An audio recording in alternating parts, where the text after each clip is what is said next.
on in. If you are shopping for a car now or in the next 12 months, I want you to type me in the comments. All right, so we know who we're talking to. And Instagram. All right, Instagram. I see Instagram log this out again because I switched from the screen. We're just getting used to this. But as you come in, if you are shopping for a car now or in the next 12 months, just type me. And I want to know, because I want to talk specifically to y'all. If you're shopping for a car, after that, that's fine. But I want to talk specifically to the people who are shopping now. Now, after you let us know if you're shopping, I want you to check in. Where we at? Where are we at today? Let me know where you are in the country. I like to do a roll call, check in. Where are we at in the country? Good to see you, Calvin. Good to see you, Catrella. Good to see you, Charlicia. Steeler Nation, St. Louis in the building. I see you. Okay.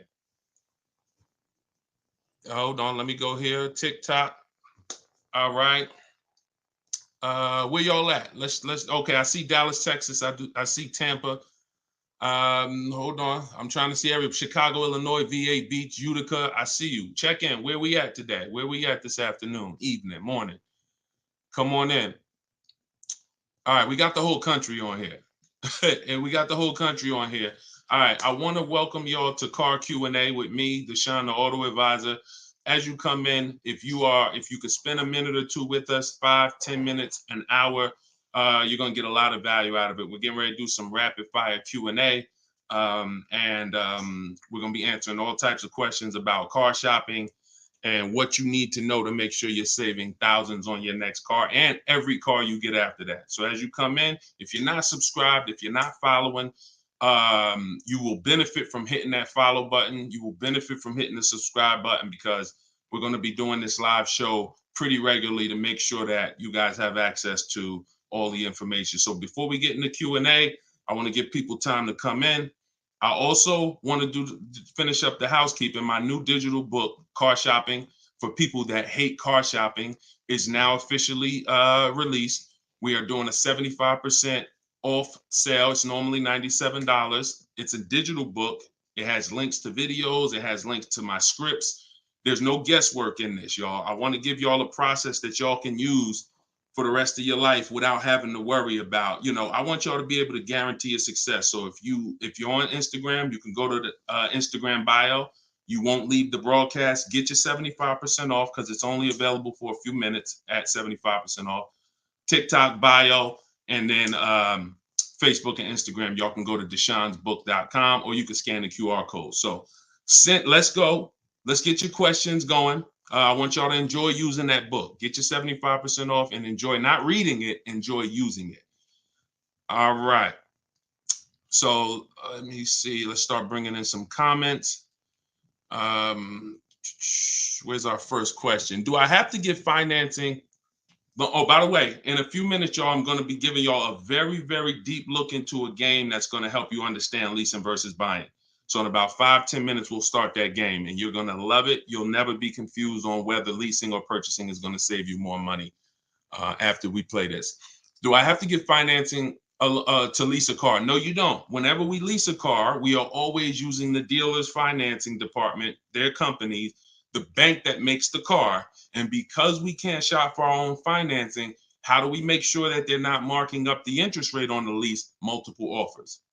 There's no way for you to make sure they're not marking up the interest rate on the lease without multiple offers.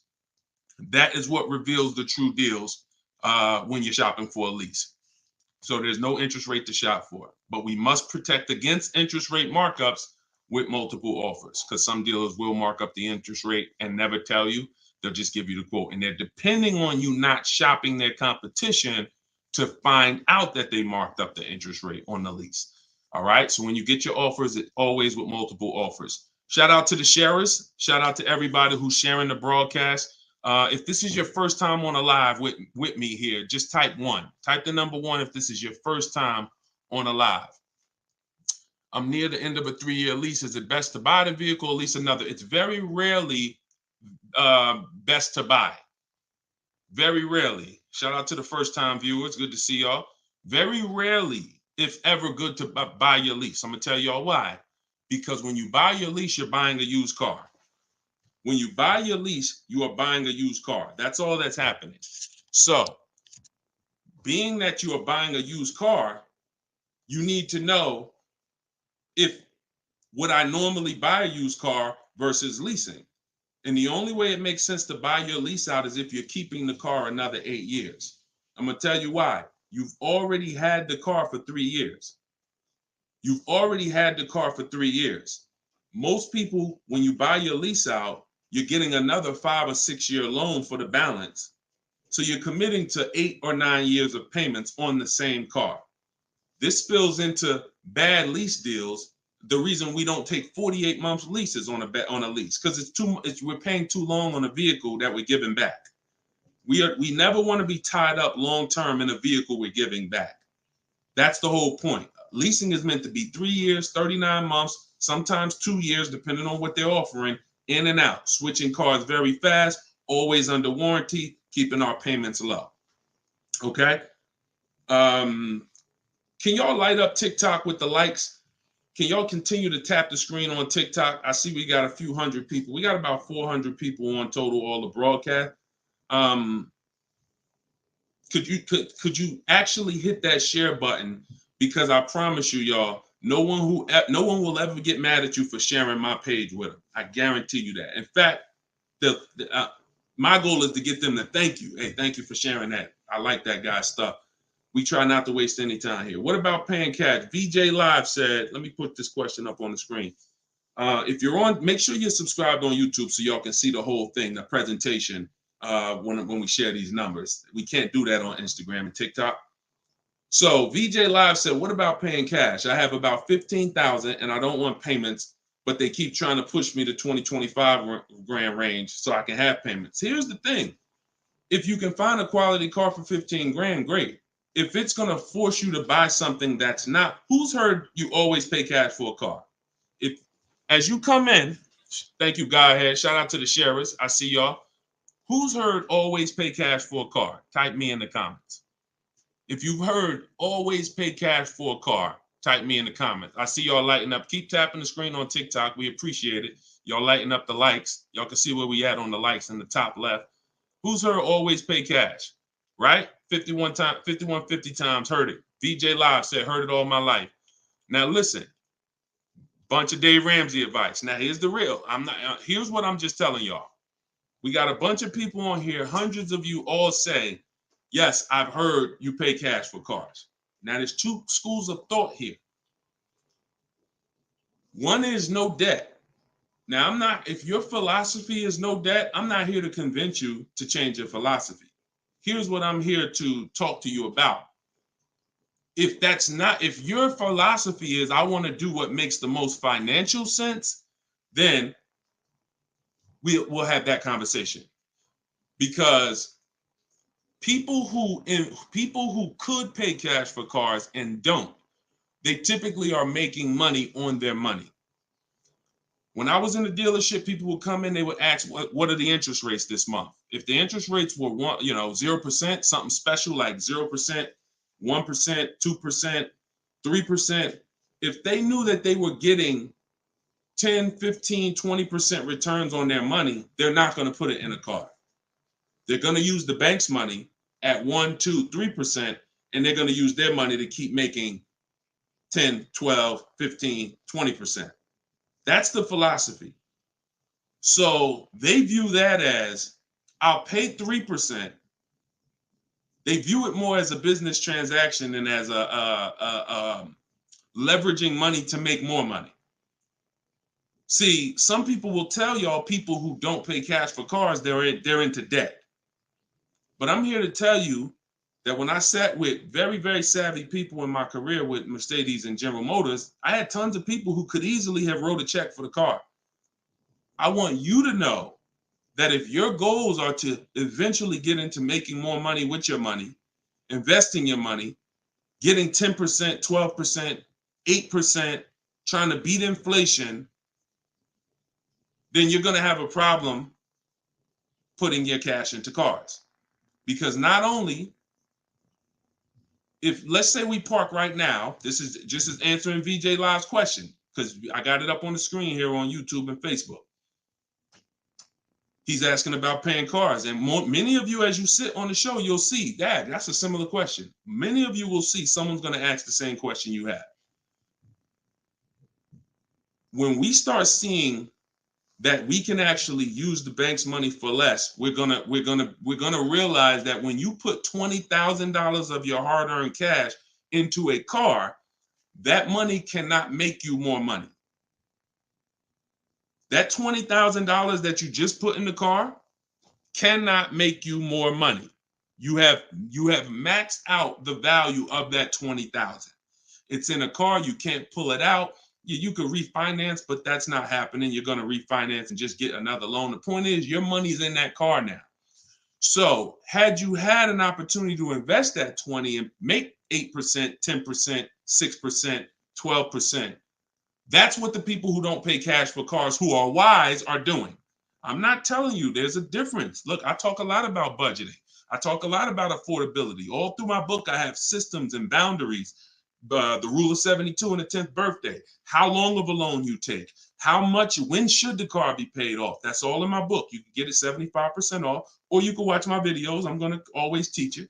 But if you want it all in one place right here, get the book, 75% off. It's in my TikTok or Instagram bio.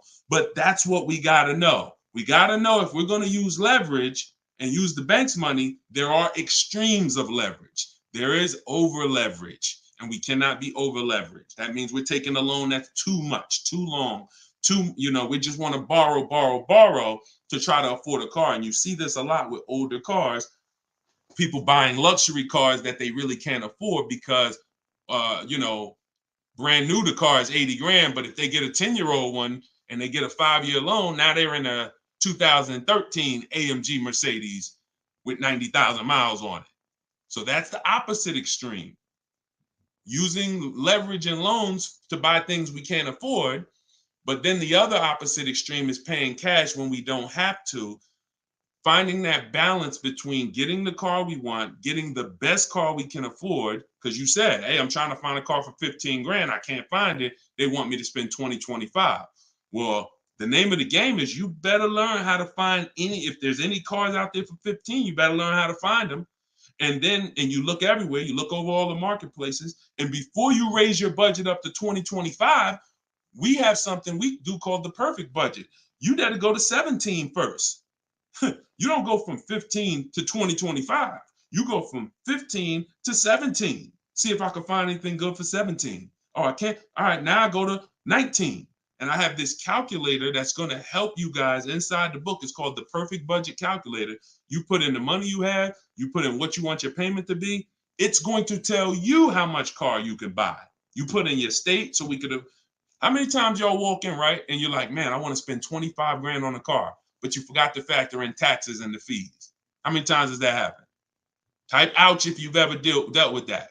Let's be willing to be honest. You had a budget in your mind. This is what I want my monthly payment to be. This is what I want to spend on the car. Next thing you know, you're a little over that budget, or sometimes a lot over that budget, and you're leaving like, all right, I see you, 919 Mike. Thank you. I see you, Mika Larkin. Shout out to everybody willing to be honest. See, in order for us to really make sure we don't make these mistakes, we got to be honest of the fact we've made them. So that's what we want to do. We want a budgeting system that tells us when we can. You spend any more than this, and you're going to be over your budget. You said you want a payment of $400 a month. That means you said you only got $1,000 to put down, or nothing to put down. Here's what you can spend on a car. And when you use this perfect budget calculator, you're going to never go over budget. Because honestly, y'all, we don't want to be anywhere near our top of our budget. We want to be shopping under our budget. That's where I want y'all. Under your budget. That's why I said if your budget was 15 and then your max might be 20, 25 with a loan, all right, we got to go from 15 to 17, to 17.5 to 18. We don't just jump to 20, 25. But we need a methodical system to do that, to help us do that. How do I get out of an upside down lease? Jose, you can only sell out of it. That's all you could do. You could sell out of it. If you, no matter what, y'all, who's in a car that they want to replace and they think they're upside down? They may have some negative equity. This is all in the book. I would really like y'all, the reason why I'm doing the 75% off, couple reasons. The book just officially came out, but I really want y'all not having to remember this. Yes, this live rebroadcast is going to be syndicated. So no matter when you're watching it, the information is going to be valuable and applicable. But I really want y'all to have the book so that you can actually reference the information over and over again. Thank you, B-Bad. Thank you for this info. Thank you, SJF Racing. So, all right. Yes, 25 goes to 30 real fast. Let me show y'all something, and then we'll continue. This is where we are right now on Goodreads.com. We're rated 4.94. We've already received 27 reviews, 31 ratings, and the book hasn't been out yet. So if you go to Goodreads.com, if you're on YouTube, if you're on Facebook, you can see what I'm posting. But I'm sharing the fact we're already rated 4.94, 31 ratings, and the book hasn't come out yet. So now that it's officially out, I really want y'all to have it. And so make sure you take advantage. Get your 75% off. It's normally $97, but while you're watching here, it's 75% off. Everything I teach is in there in one place, so you don't have to remember it. All right. If you have let's talk to the people who are in an upside down lease or upside down loan. First of all, we don't want to be there. I'm gonna tell y'all why. If you're in an upside down lease, that means you didn't pick your mileage correctly. That means something happened, because with a lease, you have to have predictable miles. You have to know how much you're going to drive roundabout. You got to be able to guesstimate. That's why if you're running a Turo business, when you're trying to rent the car out for, 40,000 miles a year, or you don't know how much it's going to be on that car. Could be 20, could be 40. A lease is not good because you can't predict the mileage. But in normal life, we can predict our mileage very closely. Now, when things happen, let's say you were working at home, and now all of a sudden you are, you're not working from home anymore.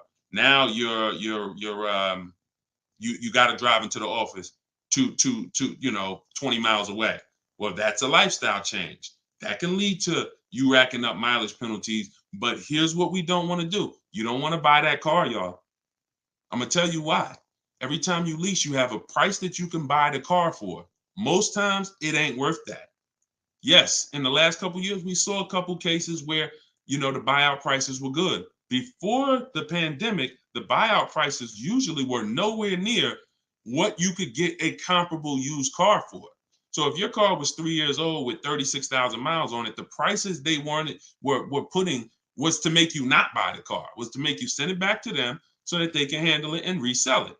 So if the price wasn't worth it to begin with 36,000 miles, I've seen people, you go over your miles and you're like, I'm over the miles, I'm just going to buy it.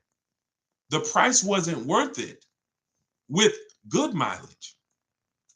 The price wasn't worth, if you had 36,000 miles, that car wasn't worth you buying for the buyout price. You actually have 48,000 miles and they want you to pay the same price for it. So it's important that if we have to deal with penalties because we didn't structure the lease correctly, or because we didn't quite know what we were going to be driving, or we had a lifestyle change, taking the penalty and applying it over to our next deal is always, not always, but in most cases, going to be less money than us buying an overpriced car with high mileage now. We cannot just keep buying our leases without doing a market check. So when you asked about how do I get out of a lease with negative equity, all you can do is find out what the penalty is. There's 3 ways that you could get out of this thing. You could either pay the difference. So if you got, you could wait until your mileage, and this is, all right. If you have negative equity on a lease, I don't even like to call it negative equity because there's no such thing as negative equity on a lease. There's penalties. That's different. Penalties on a car you purchase. Yes, there's negative equity. You bought it, you have a loan on it, the value is not worth the loan, negative equity. With a lease, we have penalties, over mileage penalties. And now some people say, well, I'm gonna go over mileage, I'm gonna get out of the lease 3 months early. But you don't realize if you get out of the lease early, what do you still have remaining? Payments. Three months of payments, 6 months. Who's ever had a dealer say, hey, don't worry about the payments, we'll take care of the old payments? Who's ever heard that? Type me if you've ever had a dealer say to you, don't worry about the old payments, we'll take care of the old payments. Okay, lots of you. The problem with that is the payments don't disappear. They always get rolled over to the next lease. They always get rolled over to your next deal. So what I want y'all to start doing is I want y'all to see that the money is not hitting. When you have negative equity, 5,000, you got this baggage from your old car, it does not go away. It gets either transferred or you can pay off the difference. So the key is to stay out of negative equity, to stay out of penalties, because yes, once you have them, they have to be accounted for. We got to find our great deal, and then we got to bring our penalties over on top of the great deal. That's all we can do. Now, you better try to see what your car is worth selling it, because you said you're over miles. You call your leasing company, you get your payoff, you find out what your cash offers are. Go to Vroom. Vroom's out of business. Sorry, CarMax, Driveway, Carvana, AutoNation, and Kelly's Blue Book Instant Cash Offer. You can go to Car Guru, Sell My Car Too. These are all people that give you cash for your car. That's what your car is really worth, what those companies will pay. Whoever's the highest bidder, we take that. See, what I'm teaching y'all, and some of you are going to get it immediately right here, right now. Some of you, it's going to take a while to get the fact that your money comes when your savings come when you start learning to make people bid instead of getting one offer. You get the most money when you start learning to make people bid. And so what you have to do is get multiple offers, find out what your car is worth. When you go on those websites, when they ask you is it a lease, say no, because their websites are set up to where if you put it's a lease, it's going to automatically trigger that they can't buy it. But they can buy it. We've been doing this, y'all. I got hundreds and hundreds of members in Cars from Home University. We shop all around the country. You must put no when you're getting offers for a lease, because their computer is set up to automatically think that it's a third-party restriction and they can't buy it. But when you call your bank, you're going to ask them, do I have a third-party restriction? If they say no, then that means you can sell to anybody. But again, the way these companies are set up, they saw us making all this money on these cars, and the bank said, no, we got to do these third-party restrictions. And there was so many people going to those websites saying, oh, I'm about to sell my lease. And then they would get there, or they would talk to them and they would say, no, we can't buy it because it's a third-party restriction. So they just made their website default to we don't buy leases, but we do know if you don't have a third-party restriction, they can buy your lease. And it's very important for you to know that. And if you do have a third-party restriction, it doesn't limit the fact you can sell and make money. It limits who you can sell to. When you have a third-party restriction, they say what they're saying is you can only sell your car to a dealer that makes the same brand. You cannot sell to a third party, Carvana, Driveway. You can't sell to them directly. You can only sell to a dealer. So what does that mean? I see y'all lighting up the likes on TikTok. Can y'all keep tapping the screen? Let's keep those likes going up. I see it. I appreciate it. And thank you to everybody sharing. So when you are I just got off my point, but I know it was about selling. So multiple offers, y'all. This is all in the book, Car Shopping for People That Hate Car Shopping. Who has their copy? Who got their copy? We'll continue. We got some more time. We're gonna keep doing Q&A, but who got their copy of the book already? Who got their 75% off? I really want y'all using this. The book is affordable for everybody. Everybody. All right, especially at 75. Now it should show, make sure it's not showing the 97%, $97 price. That's the normal price. I see you, 5150. Okay. All right, I see you, Jimbo. Okay. Okay, I see you, Diane. I appreciate you.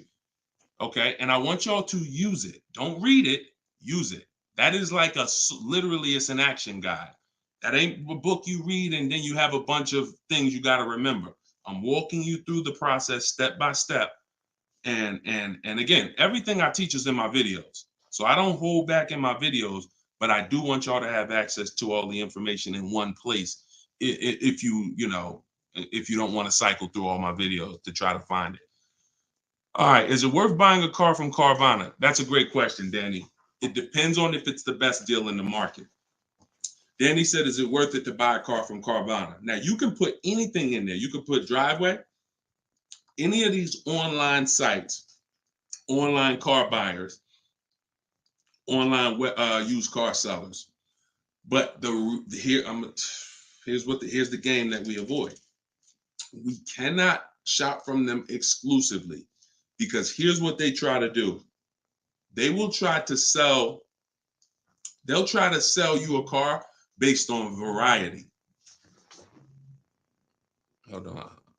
My do not disturb should be on. My do not disturb should be on. So anytime you see,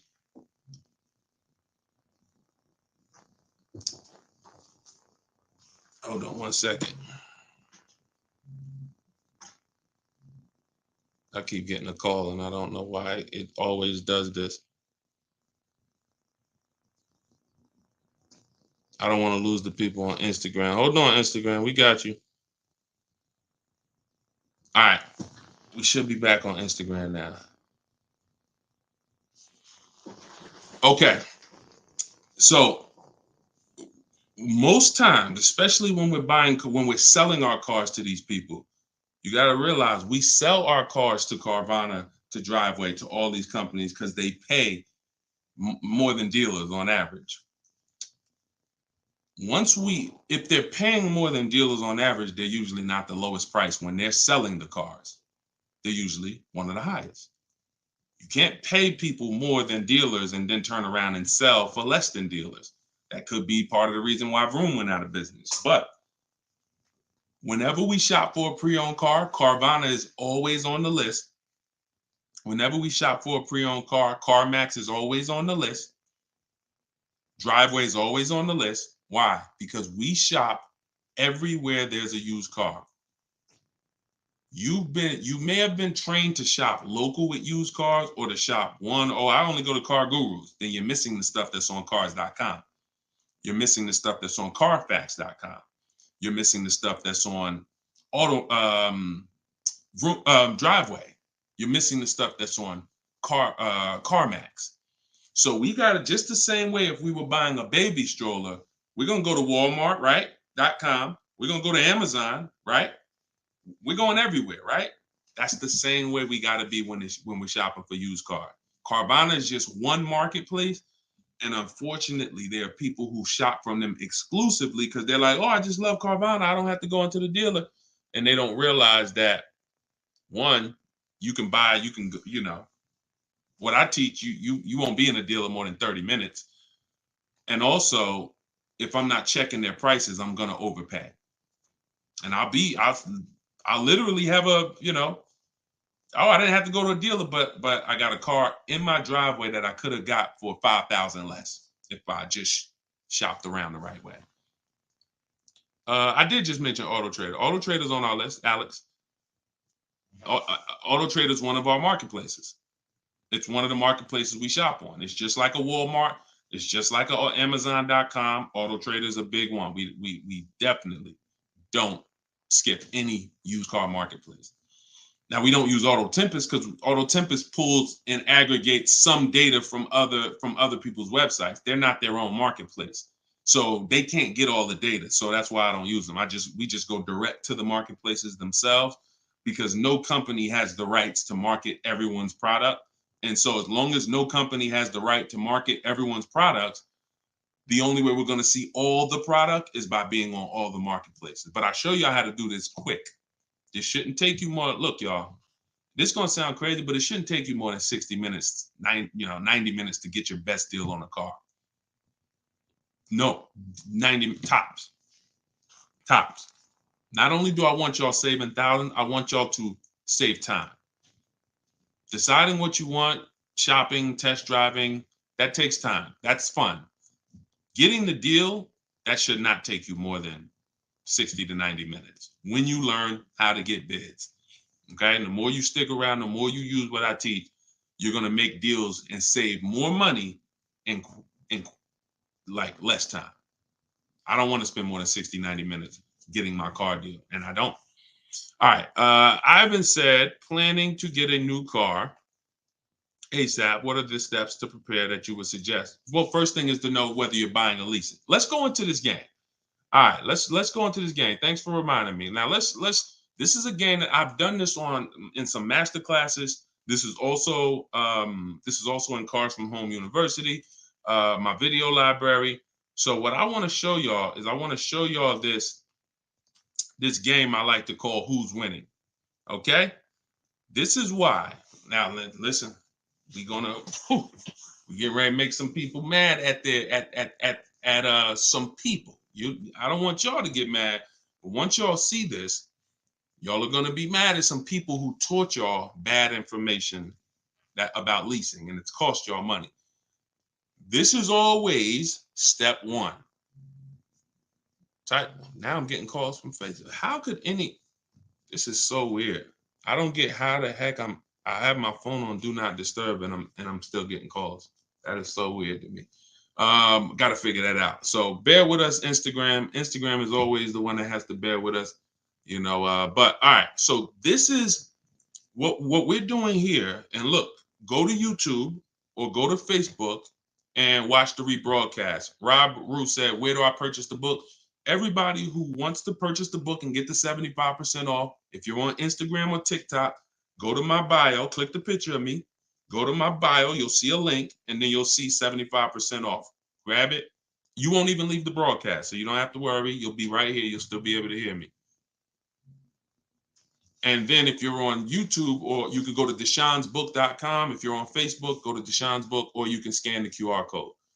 So what we're about to do, I'm going to ask y'all a question. We're going to go down the road and we're going to compare two different people here. People who buy a car and people who lease. This is step one.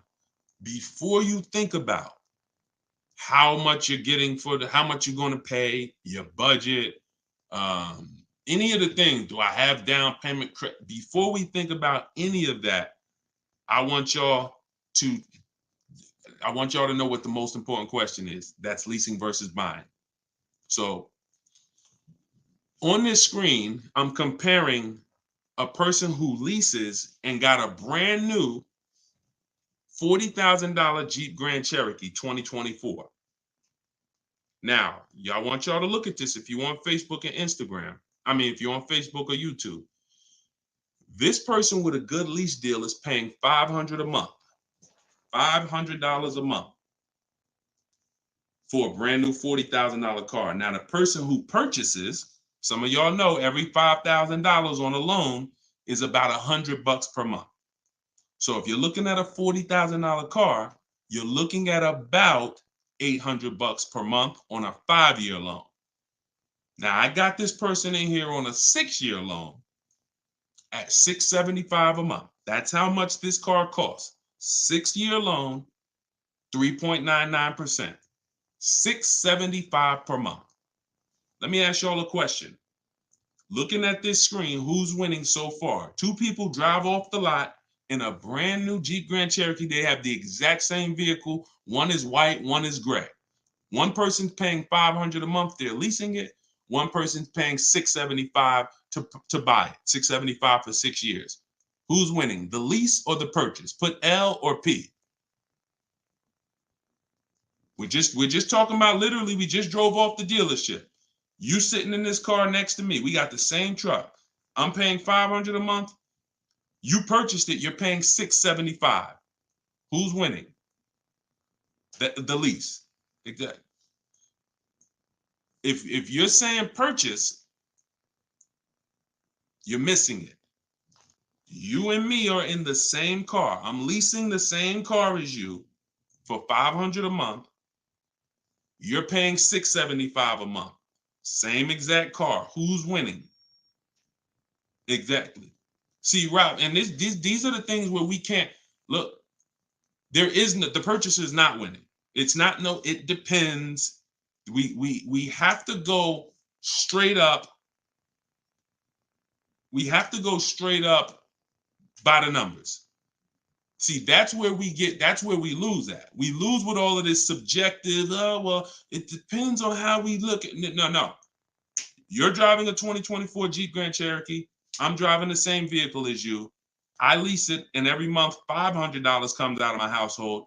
Every month $675 comes out of your household. We have the same exact car. Who's winning? The lease. Exactly. That's what we got. We're gonna go down the road. And listen, go subscribe to YouTube. Watch we're gonna syndicate these episodes. So you might be watching the syndication. It doesn't change the value.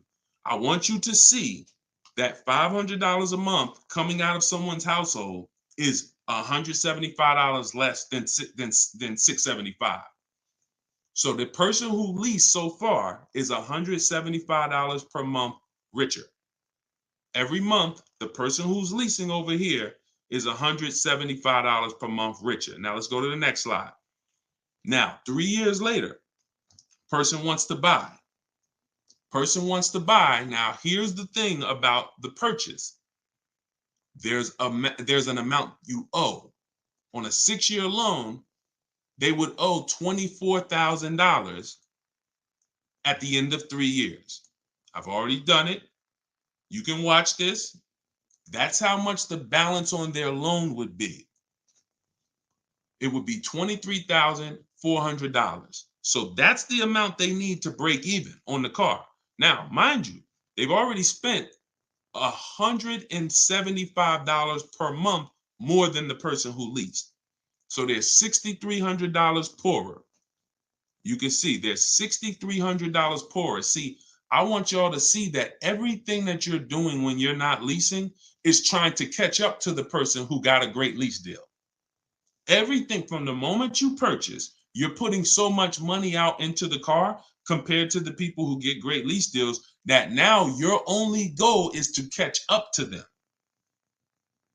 This is why this is step one right here.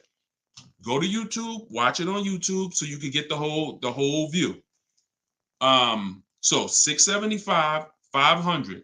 Now, this vehicle, y'all, is 40,000 brand new. What is a 3-year-old vehicle worth? If it was 40,000 brand new, what is it worth after 3 years? 40,000 is a fair estimate 24,000? I tried to look at what I believe a fair estimate is for a 3-year-old vehicle resale value. If we purchase a vehicle for 40,000 in 3 years, when we go to trade it, 36,000 miles, is it fair that vehicle, a fair estimate is about $24,000? You're not getting 28.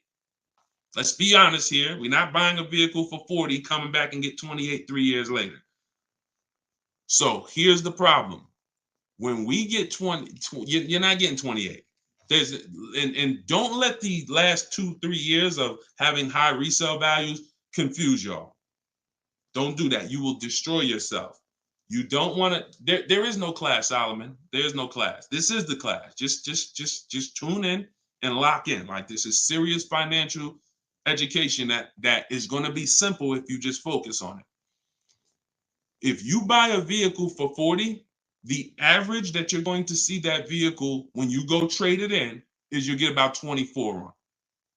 That is going to be a good cash resale value. And that's what happens to most people. And as you can see, they still owe, if your vehicle's only worth 23,400, I mean, if your vehicle's only worth 24, but you owe 23,400, you're breaking even. This is nothing. Like, I've already spent so much more than the person leasing. And now when I go to trade my car in, I'm not even able to get enough money to catch up to them. I'm not able to I'm $6,300 behind the person who leased when you purchase, and I'd have to get all that money back to make it worth it to have bought. That's why, y'all, when you buy your cars and trade in, you notice how much you always worry about how much you're going to get for the car. Y'all notice that if you're a person and you buy your cars and you keep them 2, 3, 4, 5, 6 years, you notice how you're always worried about, man, that's all you're giving me for my car? That's all you're giving me? Nah, you got to give me more than that. You know who doesn't worry about that? Keepers. Anybody in here who buys a car, keeps it till the wheels fall off, you never worry about what the car is worth, right? Because you're using all that value. That's what we do when we purchase. But here with a lease, you're always behind. If you purchase a brand new car compared to a person who leases, you're always behind. You can't catch up with them. You're paying too much money. So this is an intro. We didn't even talk about the fact, what if the person has an accident? And I really like wish that y'all could see this on YouTube. And can y'all see the screen on Instagram? I don't know. Are y'all able to see the slides on Instagram? I don't know what view y'all have on Instagram, but we're not talking about if the person has an accident. If the person has an accident in the car that they own, you lose two grand of your value. So the buyer is always behind. Now we can go down the road. When we go down the road, you'll see that eventually the person starts catching up, but it's only after 8 years. You can't catch up to somebody who's paying $175 a month less than you to drive the same car as you. That money just keeps adding up. And we were taught that we're supposed to purchase, but only if you're long term. That is when you purchase. 8 years, nothing more. All right. So I got to see how I'll probably try to do this and go deeper when I can get some. It's hard to do it because they can't, everybody can't see it. So just watch the replay of it, and you'll be able to see it. But this is the difference, y'all. Queen Mama said, "I'm a keeper and I need to break. I need a break from car payment." See, but let me ask you. Can I ask y'all a real question? Why are car payments the only payments we need a break from?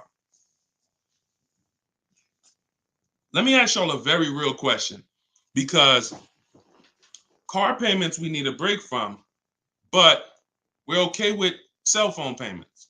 We're okay with insurance payments. We're okay with car insurance payments.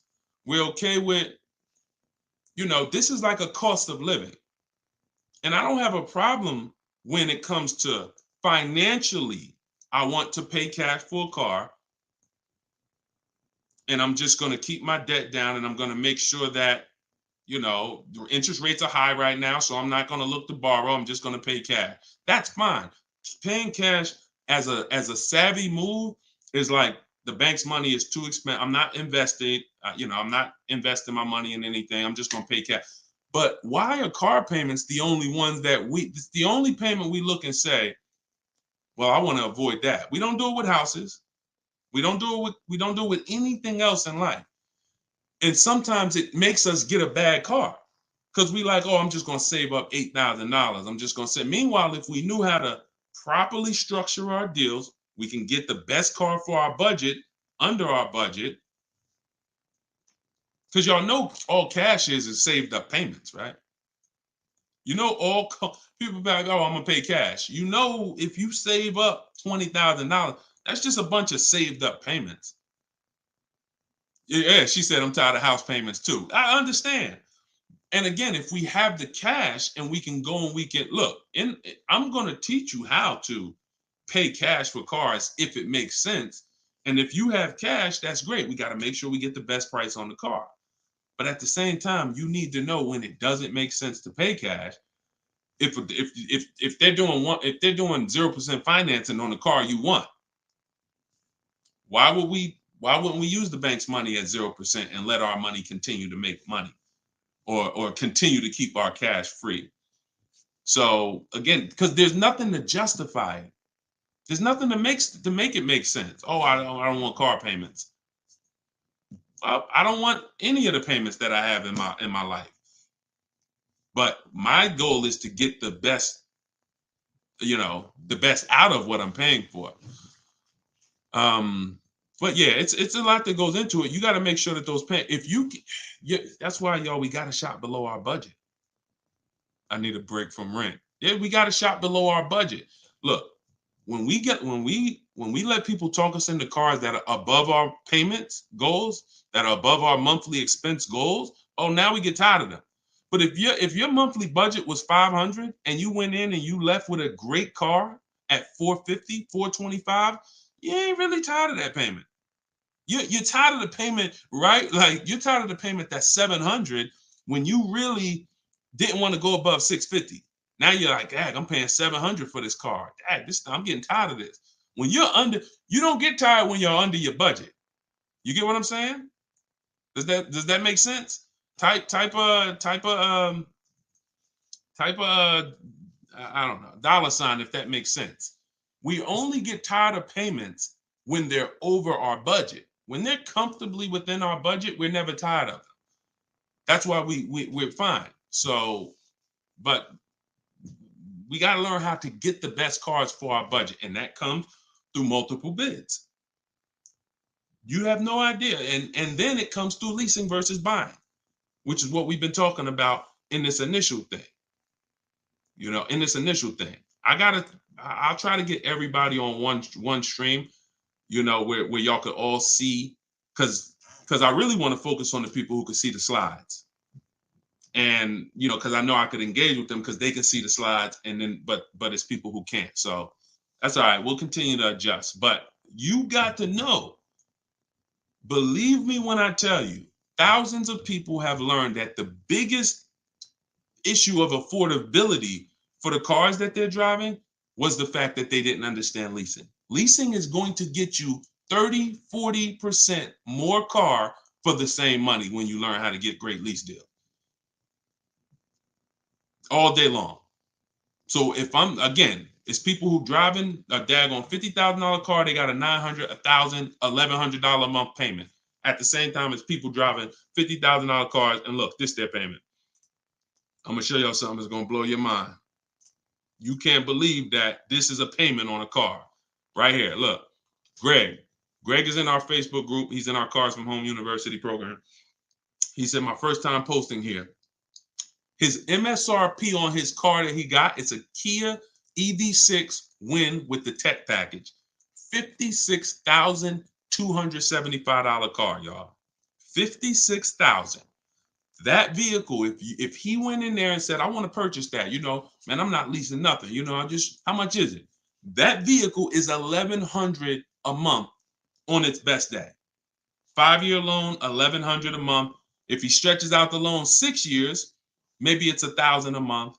I don't ever recommend you go above a 6-year loan. When we get into structuring our deal, y'all gonna hear me talk about the rule of 72, 10th birthday. We don't ever want to go above a 6-year loan. It's very risky, and it's a sign of affordability. We can't afford the car. It's like a 40, 50-year mortgage.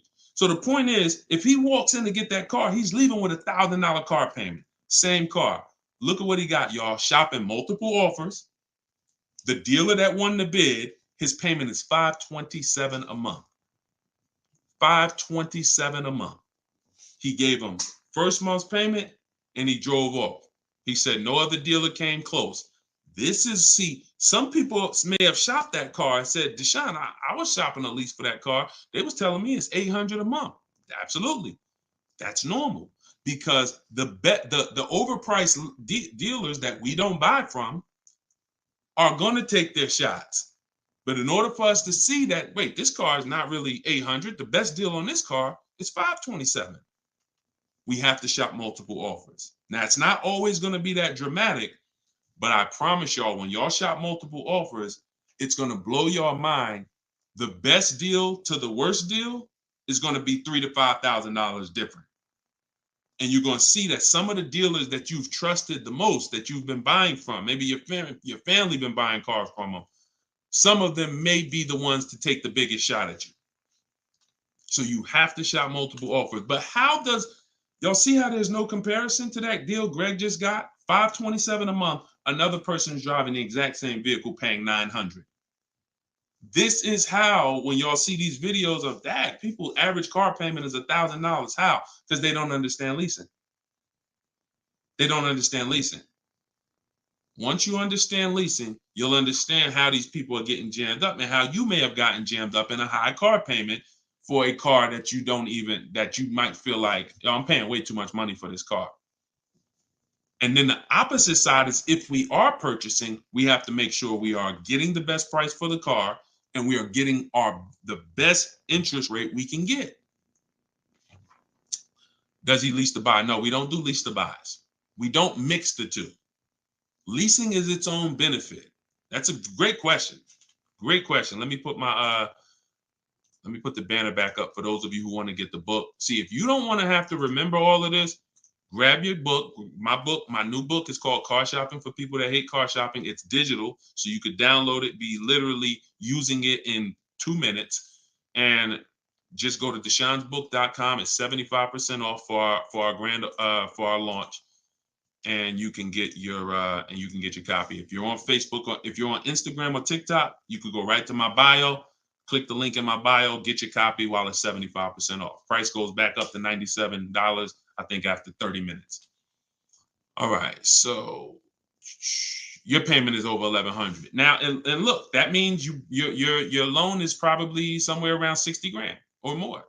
Depends on how much it depends on what your term was. So if your payment was $1,100 a month, on a 5-year term, that's a $60,000 loan. That's about a $5,500 loan on a 5-year term. So you want to look at other ways to acquire that car. Is there a way that I could have been in this car for less money? Now, watch this, Gigaware, because he's being honest. My payments is $1,100.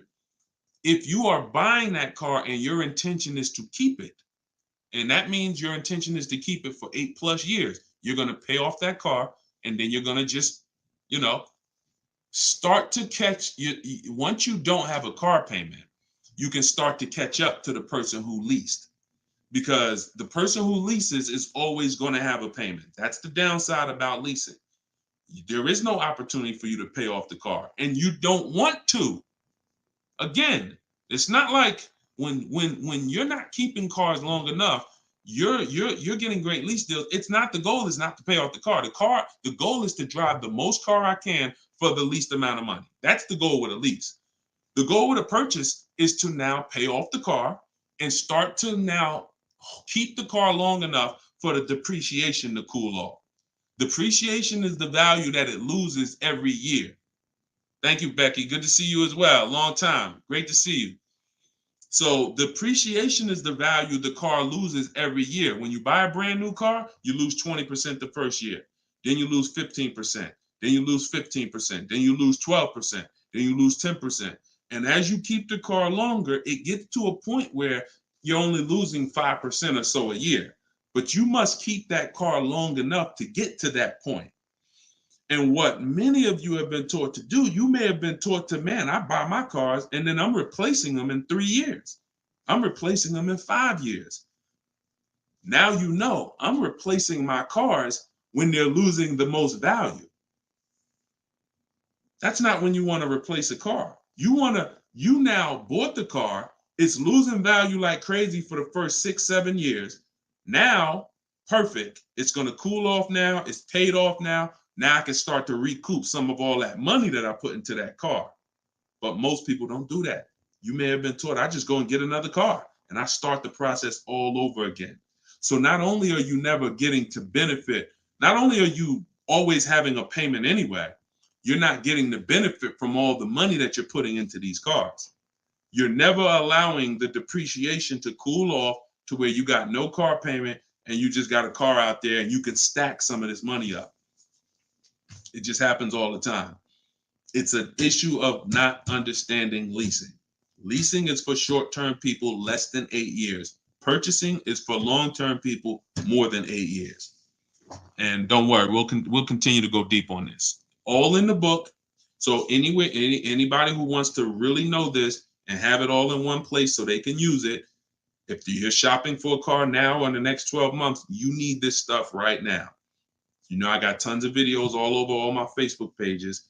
But if you want all the information in one spot, get your book at 75% off. Just make sure that it's not showing the $97 price. Whenever you click to the website, make sure it's showing the 75% off price. So you can purchase off the bank loan. I don't know what you mean by that, Skinner. Is it smart to lease and then buy it out? No, see, and again, that's a very common question. Yo, what's the benefit of that? I mean, somewhere along the lines, we heard about leasing to buy. We don't want to, you're only leasing because you don't want to buy the car. You're buying the car because you want to keep it and take care of it for the long run. I see you, Dr. Coop. Congratulations. She said, I got the book. Enjoy it. Use it. Don't read it. Use it. And, I really can't wait to hear your success story. There's no reason.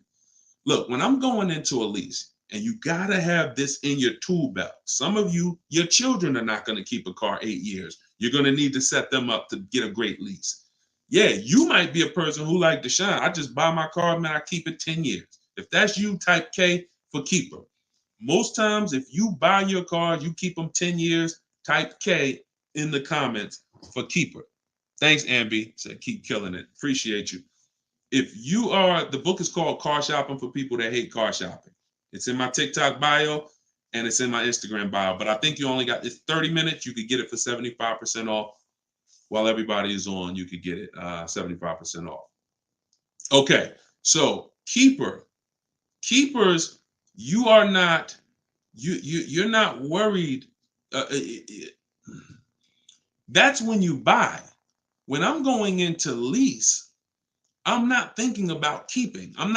We don't want to mix the two. Leasing is, I'm going to get a great lease deal where I drive a brand new car for pennies compared to purchasing. Or for a small percentage compared to purchasing. That is a lease. My goal is not to buy the car. It's not to buy the car. You see, when we keep, we win. When we lease, we win, as long as we're getting good deals. But it's people who are mixing the two, and that might be you, and that's where we lose. We buy, and then we trade. We buy, and then we sell it in 2 years, 3 years, 4 years. We tired of it. Oh, I'm gonna go switch out of this. That's mixing. The other one is you lease, and then you purchase the lease. So you lease your vehicle, and then you go buy it at the end. That is mixing. You don't want to mix because the benefits of leasing are laid out. The benefits of purchasing are laid out. Very clear, separate benefits. When you mix the two strategies, you lose the benefits. And again, most people who would tell you they bought their lease, they're buying it with a 5 or 6 year loan when they've already been paying 3 years to lease it.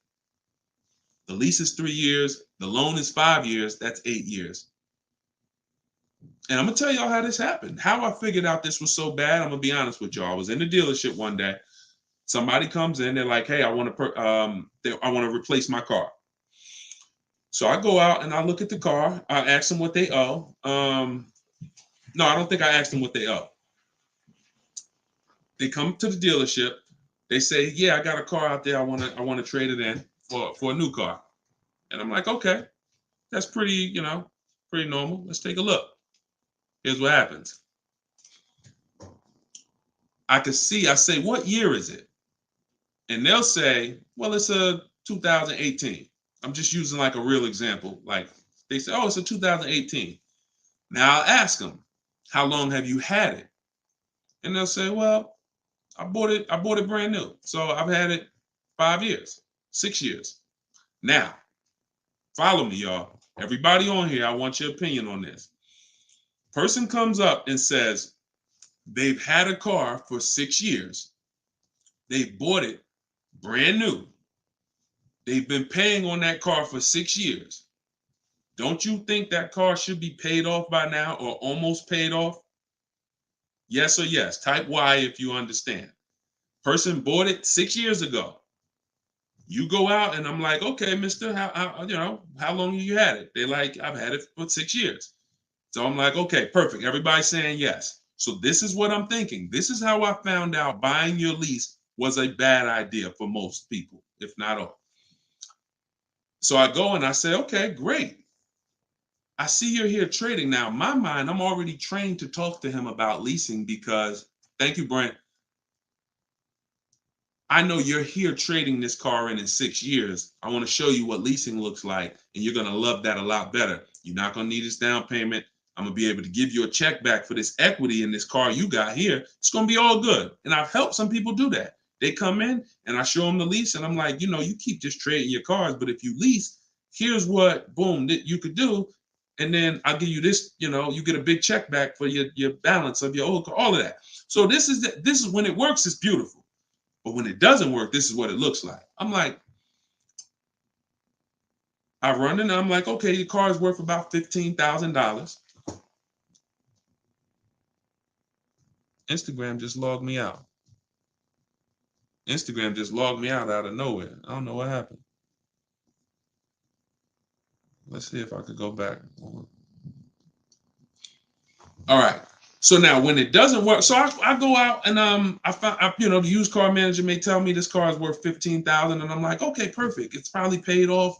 Great. He's gonna get like a check back for like almost all that, and then he's gonna have a low payment. He's gonna love it. So I find out when I call the bank, I say how much you owe. He says, well, I don't really know.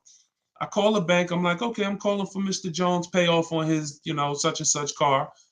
And the bank says, okay, yes, the payoff is $15,000. I'm like, wait, 15,000? How could he still owe 15,000? This doesn't make sense. I look at him and I say, the bank is saying you still owe 15,000 on the car. And I'm like, he's like, yeah, okay, yeah, I didn't know how much I had owed. I said, wait a minute. Didn't you tell me that you had this car since it was new? Yeah, and you told me you had it for 6 years? Yeah. How do you still owe? And he said, oh, I leased it first, though. What I did was I leased it for 3 years, and then I had bought it at the end. And I'm like, there we go. That's the problem. You leased it for 3 years. Most people, when they're buying their lease, they're going to put a 6-year loan on it, which means 6 years later, from the day you bought it, from the day you originally leased it, 6 years later, you've been making payments and you still have 2 more years of payments left. That's actually, I'm wrong. That's 9, 3 years of payments left. Happens all the time. So I literally, y'all, smart people on here, you'd never take a 9-year loan, right? Type never.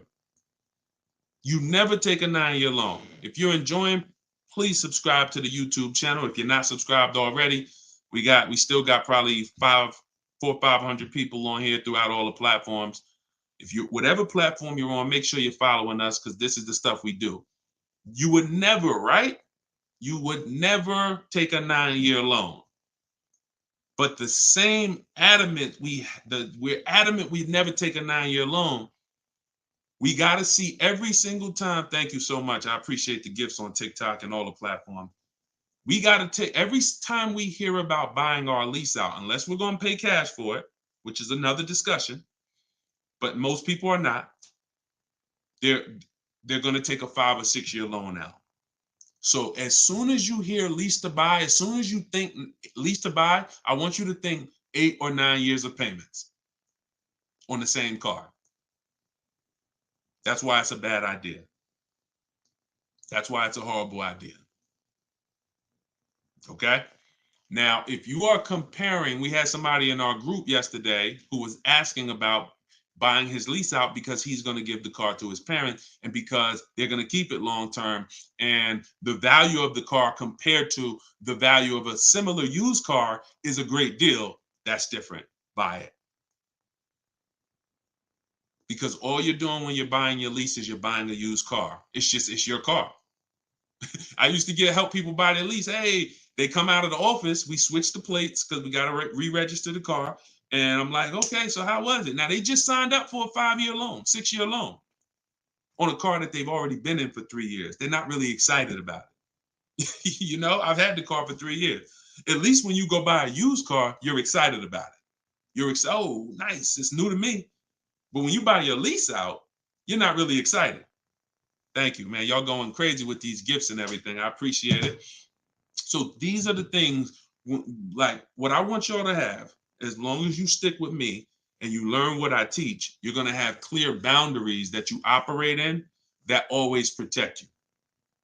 That's the name of the game. There's clear things I do. There's clear things I don't do. I know I have rules. I have boundaries. And what I want y'all to get familiar with is the 8-year rule. The 8-year rule is the first rule. It says if you're not keeping your car 8 years, you should not be buying it. You can't outlive the depreciation. You cannot outlive the depreciation compared to someone who purchases. Now, it's too much to go deep on right now. We'll go deep because I know some people thinking, oh, Deshone, but if I pay cash for a brand new car, I'll pay less overall. Yeah, but if you pay cash for a brand new car, you're still laying out all the money. You're still laying out all the money and you're still trying to get that back. You're still, oh, I paid 30 grand, 40 grand, 50 grand. Do you understand that a person who leases that same car, what would you rather be? Big dog who thinks you're big dog because you're going to write a $50,000 check, or a person who comes in and says, I'm going to get that car for $500 a month. Do I want 50 grand coming out of my bank account going into a car, or do I want $500 every month? It's much more, it's a much more pleasant feeling to give a bank $500 every month to drive their $40,000 car than it is to say, okay, you want this $40,000 car, then you come give us a check for the whole amount and the taxes and everything. Now I'm taking the check out, boom. And again, there are situations where that's right, but I want you may have been somebody who's like, yeah, but I don't think it's right for me. And that's okay. That's okay. I'm not one of these people that's going to make y'all feel like you are wrong by using leverage and learning how to creatively acquire cars where it's a little bit of money coming out of your bank account every month versus what people have told y'all and how you should be buying cars. Thoughts about leasing luxury vehicles. It doesn't change, Dr. Doctober. That's a great question. He said, what are your thoughts about leasing luxury cars? Same principle, 8-year rule. I don't care whether you're leasing a G-Wagon, whether it's a Bentley you're looking at, whether you're looking at a Toyota Corolla, the 8-year rule is what applies. Because the 8-year rule takes into account the depreciation. If you look and say, that's a car I'm keeping for 8 years or more, you buy it. If that's a car you're not keeping 8 years, you're going to see you'll pay thousands less and drive a better car leasing it, even if you try to buy it used. So I'll need more than one broadcast to really go deep on this. I'm just getting familiar with how to use all of these tools where I can show you all stuff. But we'll continue to go deep on this. This is not a subject. If you've gotten years and years of bad advice, it's not always. Some of you get a breakthrough immediately, and some of you it takes more time because again, it's been beaten to your head, and people with loud voices who shout tell you this is what you do, or you never do this, or you always do it like this. You know, like who's heard somebody say never buy a used car? I mean, never buy a new car, always buy used. Who's heard that? Type of U for used. If you were taught you always get a used car, you should never get a new car. Who's taught that? And we got a couple more minutes. We'll stay on. We'll do some more questions. As long as y'all continue to share the broadcast and continue to stay tuned in, I see we still got hundreds of people on. Then we'll continue. All right, now let me tell y'all how. See. You either have to teach something that works for everybody, or what you teach will mess people up. If somebody says to y'all, every single one of you should be buying used cars, because that's what they'll say. Never buy a new car. Everybody on here should be buying a used car. So that means you think everybody in the country should be buying used cars, right? Yeah, absolutely. Nobody should buy a new car. Nobody in this whole country should buy a new car. Like, no, always buy a used car. Okay, perfect. So let's just say if you had your wish, everybody in the country will be buying used cars, right? Because that'd be better for them, right? Yes, if I had my wish, everybody would be buying used cars. Then here's my question. How do they become used cars then? How do they become used cars if everyone is buying used cars? I want y'all to think about this. If you had your wish, you could snap your finger, Mr. Financial Advisor, whatever you teach. How could everyone buy used cars? It's impossible. The cars come in new. They don't just, so if everybody was buying used cars, what's happening to the new cars? They're just sitting there. And then, so that's not a practical solution. How do we acquire? Who should be buying brand new cars? People who are going to lease them, and people who are buying new cars, who want to purchase, keep long term, and you could afford new. That's only if some people say, Deshone, I want to buy. I'm not leasing, I want to buy. I keep my car, but should I buy new or pre-owned? That depends on budget. That depends on, unless you want one specific from a year, sometimes it'd be like, oh, I want this special year. But if it's a case of, you know what, I could afford both. Should I buy new? Should I buy pre-owned? That's a matter of budget and preference. If I could afford a new one and I can keep it long enough to outlive the depreciation, then I'll buy new. But if I can't afford to get a quality vehicle for my budget, then I'll buy pre-owned. And some people want to treat themselves. Some people like, I only get a new car every 10 years, Deshone. I'm going to get something new. That's fine. That's fine. As long as it's long term, because time heals all wounds. We killing the likes on TikTok too. I appreciate everybody tapping the screen. Y'all still running the likes up. Appreciate it. Shout out to the subscribers. If you haven't subscribed to us on YouTube yet, please, we invite you to subscribe. This is what we'll do. You'll get notifications of when we live, so you can make sure you tapped in. I see you, Barbara. She said, I just bought the book. I appreciate everybody who got the book at 75% off. This is the launch.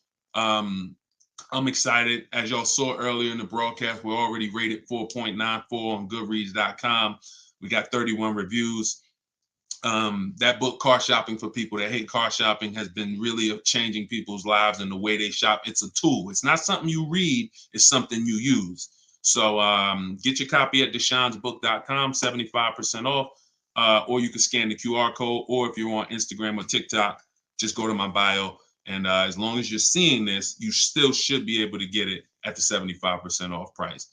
And it's immediate download. So, and you'll see as you read it, there's a reason I had to make it a digital book. I couldn't print it because it links to videos, it links to docs, I got scripts that it links to. There's no way I would have been able to do it printing the book. And then also, sometimes I need to update stuff, like Vroom went out of business 2 months ago. If I would have printed the book, now Vroom is, I need to be able to update real time when something happens, and I couldn't do that with a print book. I didn't want thousands of print books out there, and then something changes, and now I got to tell people, oh no, you got to get volume 2 now. You know what I'm saying? Thanks, Angelina. All right, so Dr. Coop says, I have a paid off Toyota. I don't want to trade it. Should I have a down payment? You don't need, look, if you can find a deal on the vehicle you want below your budget with no down payment, then do it. You said you have a paid off Toyota. You don't want to trade it in. Now, here's what I ask people. You put the vehicle to use, because if you're going to go and get another vehicle, then you're going to be paying for that vehicle. You don't really want, the only people I recommend have an extra vehicle is if you're a high mileage driver. Who's a high mileage driver? You're driving over 20,000 miles a year. Over 20,000 a year, type HM for high mileage. These are the only people that it benefits you having a paid off car like this. So sometimes it's worth it to buy your car, pay off the first car. And here's what I like. All right, so we got a lot of high mileage drivers watching right now. So I have a strategy in the book, and what you'll hear me talk about is really 2 routes for high mileage drivers, so that y'all can stop having all this negative equity when you come in to replace your vehicles. What typically happens with high mileage drivers, and the reason I suggest to them 2 cars, 1 car payment, is because they're putting so many miles on their vehicle, but your loan is a normal loan. Your loan is a 5-year loan or a 6-year loan. Those loans are made to go down for the normal or average driver. And even the average driver is going to have negative equity on these loans in the short term. So when you are destroying the value of your car because you're putting 20,000, 30,000 miles a year on it, it's going from being worth 20 grand one year to now it's worth 12 grand the next year because you put 30,000. You're destroying the value of it, but the loan that's attached to it is not moving. This is the indicator that the loan and the purchase price or the value of the asset is totally unrelated. They're unrelated. They don't matter. That's why you have to make sure you get a good price on the asset. You can't just pay attention to what is my loan doing, because your loan doesn't tell you what you're really in the car for. So check it out. You now are putting all this mileage on your car. You come in 4 years and you're like, hey, you know what? Car got 200,000 miles on it now. Let me go ahead and trade this thing in. Problem is 200,000 miles. You still got 2 years left on the loan. You still owe 15 grand. You still owe 12,000. You still owe 20,000. And you are now seriously hurting your value, your next deal, because all that baggage you got to come to this next deal. The solution to stay out of that is to make sure that you are having either, I teach either 2 routes. Well, the third is really just be a long-term person. You could drive 30,000 miles a year. And if I'm a long-term person, I'll just have 300,000 miles on my car in 10 years. And then I just go switch it. It's keepers here that's long-term people, high mileage drivers, and they get their car. That thing got 250,000 miles. It's mostly highway. And in 8, 9, 10 years, they go and they replace it. No need to lease. Again, continuing theme. Long-term, don't think about leasing. Because some people who just tune in and they catch a brief, oh, is this so everybody should lease? No. That's what I'm trying to tell y'all.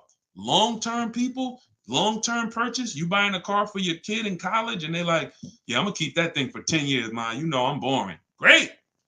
But most kids are not. They're like, hey, when I get my job, when I turn 24, I'm probably going to want something different. So if you're not a long-term person, you should be purchasing. But I mean, you should be leasing. But going back to the high mileage, y'all, this is how it works.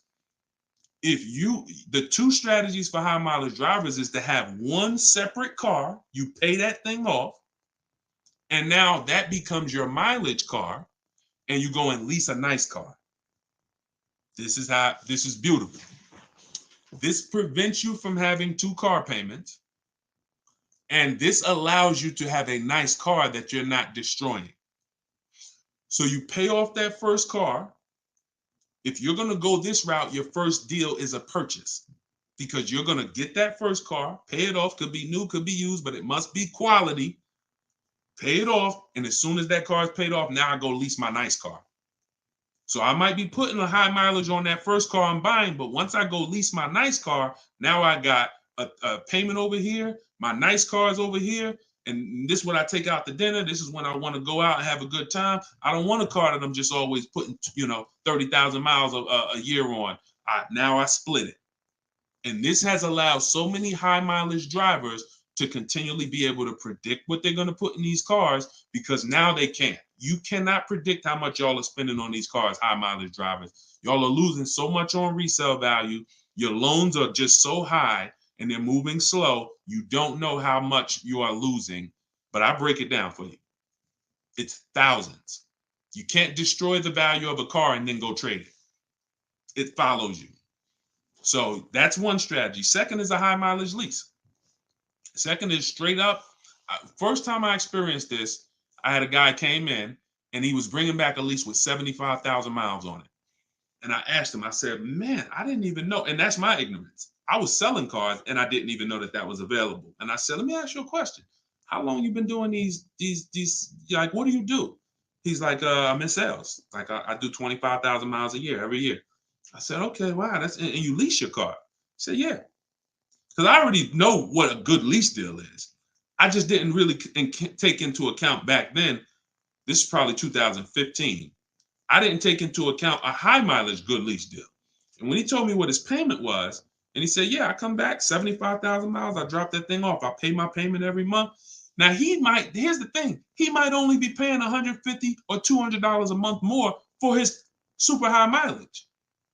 But that's much better than him buying the cold car, destroying the value, coming back and trying to trade it with 10, 15 grand negative equity. So strategy, you are not really purchasing cars with strategy until leasing and purchasing is in your tool belt and you know when to use which. For your family, not just you, for your family.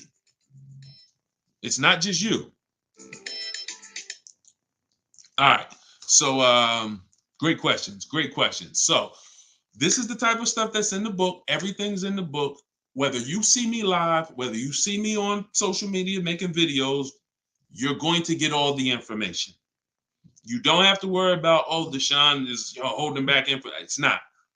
Now, access to me, yes, I have access. I have a Cars from Home University where I coach people personally and we work together. That's access. But as far as the information's out there. It's how you want the information. We'll get it to you anyway. If you want it all in one spot, get the book, get Car Shopping for people that hate car shopping. Download it now. It's 75% off. Scan the QR code or go to deshonesbook.com or go to my Instagram or TikTok bio and get your 75% off copy. But other than that, you don't have to worry about not having the information. See, what y'all have had to deal with is how do we make great car deals? How do we not pay penalties when we don't have the information? But now the information's here. It's here for you. It's just you got to decide, how do I want the information? Do I want to look through all Deshone's videos? I got a video on every topic. More videos to come. They're not in order, and they're for different people. Some of you are going to purchase used cars. Some of you are going to lease. Some of you are going to buy a new car. Some of you are going to pay cash. Some of you have good credit. Some of you don't. So throughout all those videos, you got to sort through that. In the book, you're only following one path. When I do videos, when I do a book, it's like one path. Let's stay focused so that we can keep you on track. That's why it's step by step. Yeah, that's how the book is designed. All right, how do you purchase a vehicle without proof of income? That's tough. You need other things that are going to weigh. That's a good question. So if you don't have proof of income, credit profile gets you approved, not credit score. So proof of income is usually only required when you have a lower score or you have a new company, new business, and they need some type of way to, try to, make sure they're going to be all right recouping their money. How is the car going to be paid? So if I didn't have proof of income, then I got to work on credit. Or I got to have a lot of cash. And even then, what's the reason we don't have proof of income?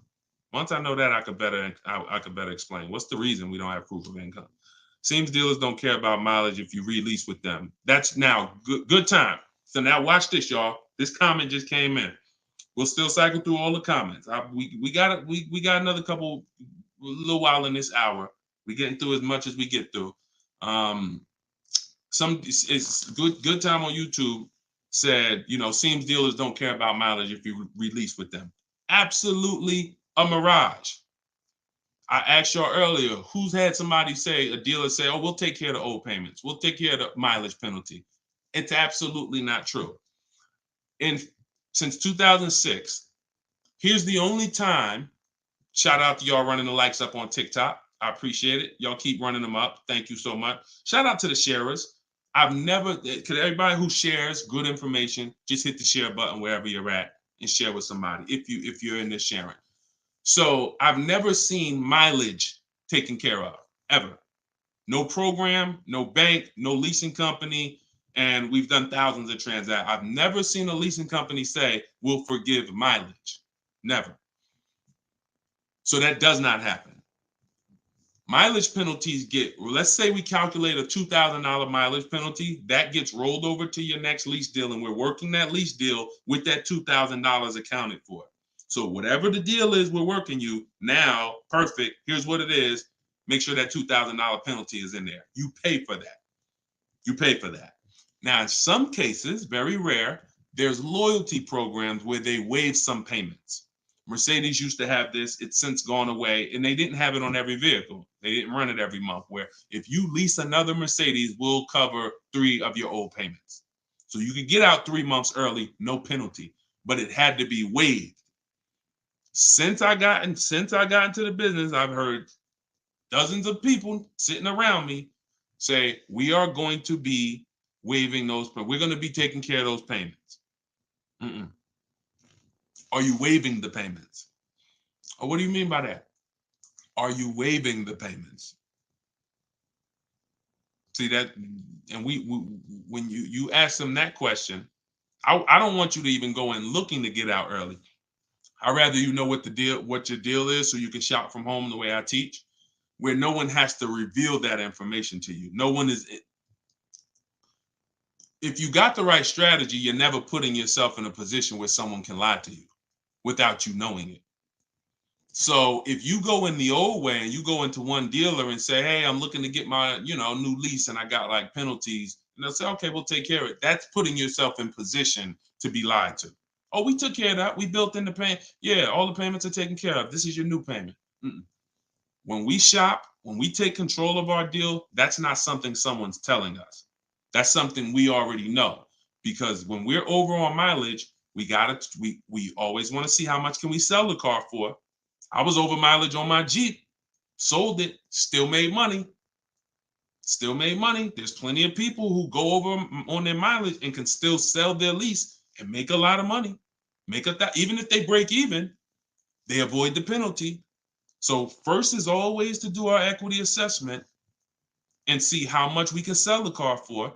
And if we can sell it, we avoid the penalty.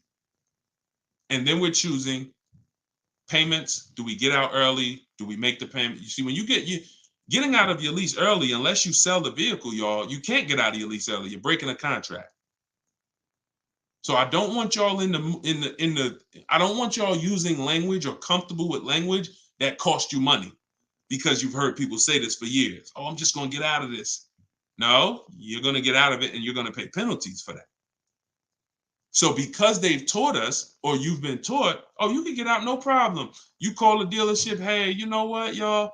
I bought so many cars from y'all. I know I'm supposed to keep this lease for how many years? It's supposed to be 3 years, Mrs. Johnson. Okay, yeah, but I think I'm ready for something new already. All right, well, when can you come in, Miss Johnson? See, they're never going to say, just so you know, Miss Johnson, if you break the lease, the penalty is going to be, pretty significant, because you contracted for 3 years and now you're getting out. So we're going to have to roll over probably about $3,000 or $4,000 or $5,000 to your new lease. So no, they'll just come in, get you in, and all right, here's your new payment, Miss Johnson. You don't realize that I'm paying $100 more for this car than I could have been paying if I just waited. But because you've been taught to be a payment shopper, it doesn't matter to you.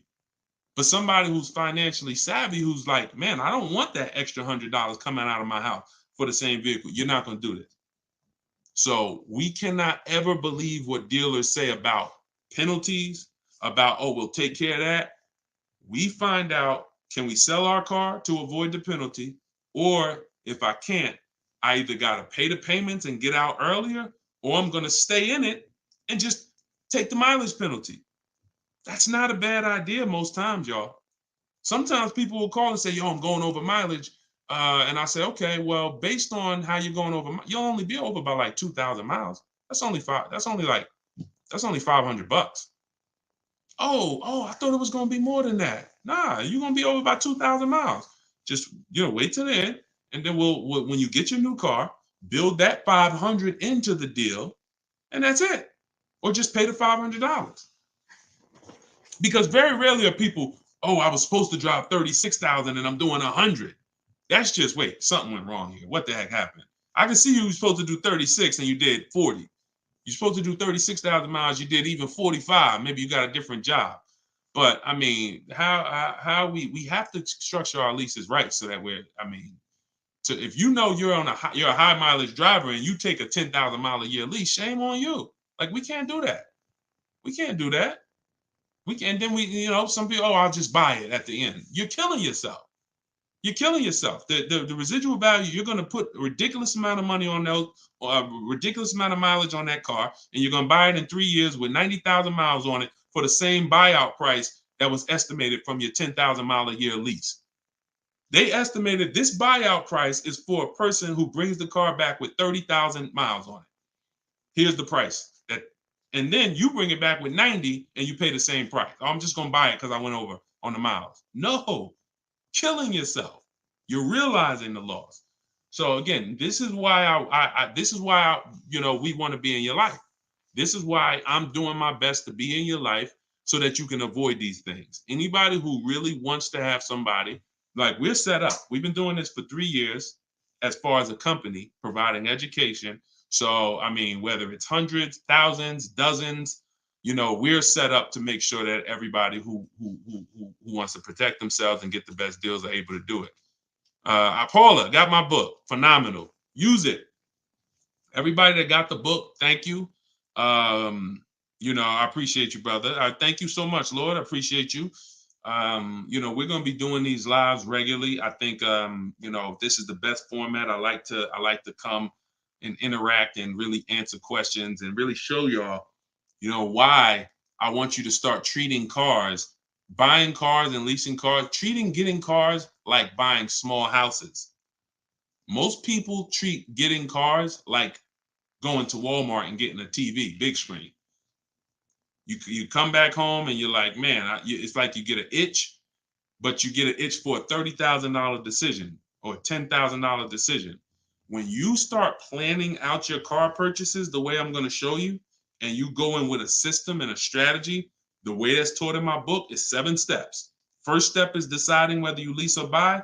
7th step is delivery. So by the time you get to step 7 in my book, by the time you get to step 7 of what I teach, you should be picking up your car or it should be being delivered to you. So it's not about learning and reading and then, okay, Deshone, I just read everything. I just learned everything. I just watched all the videos. Now I'm ready to go get my car. No, we're going to you learn by doing.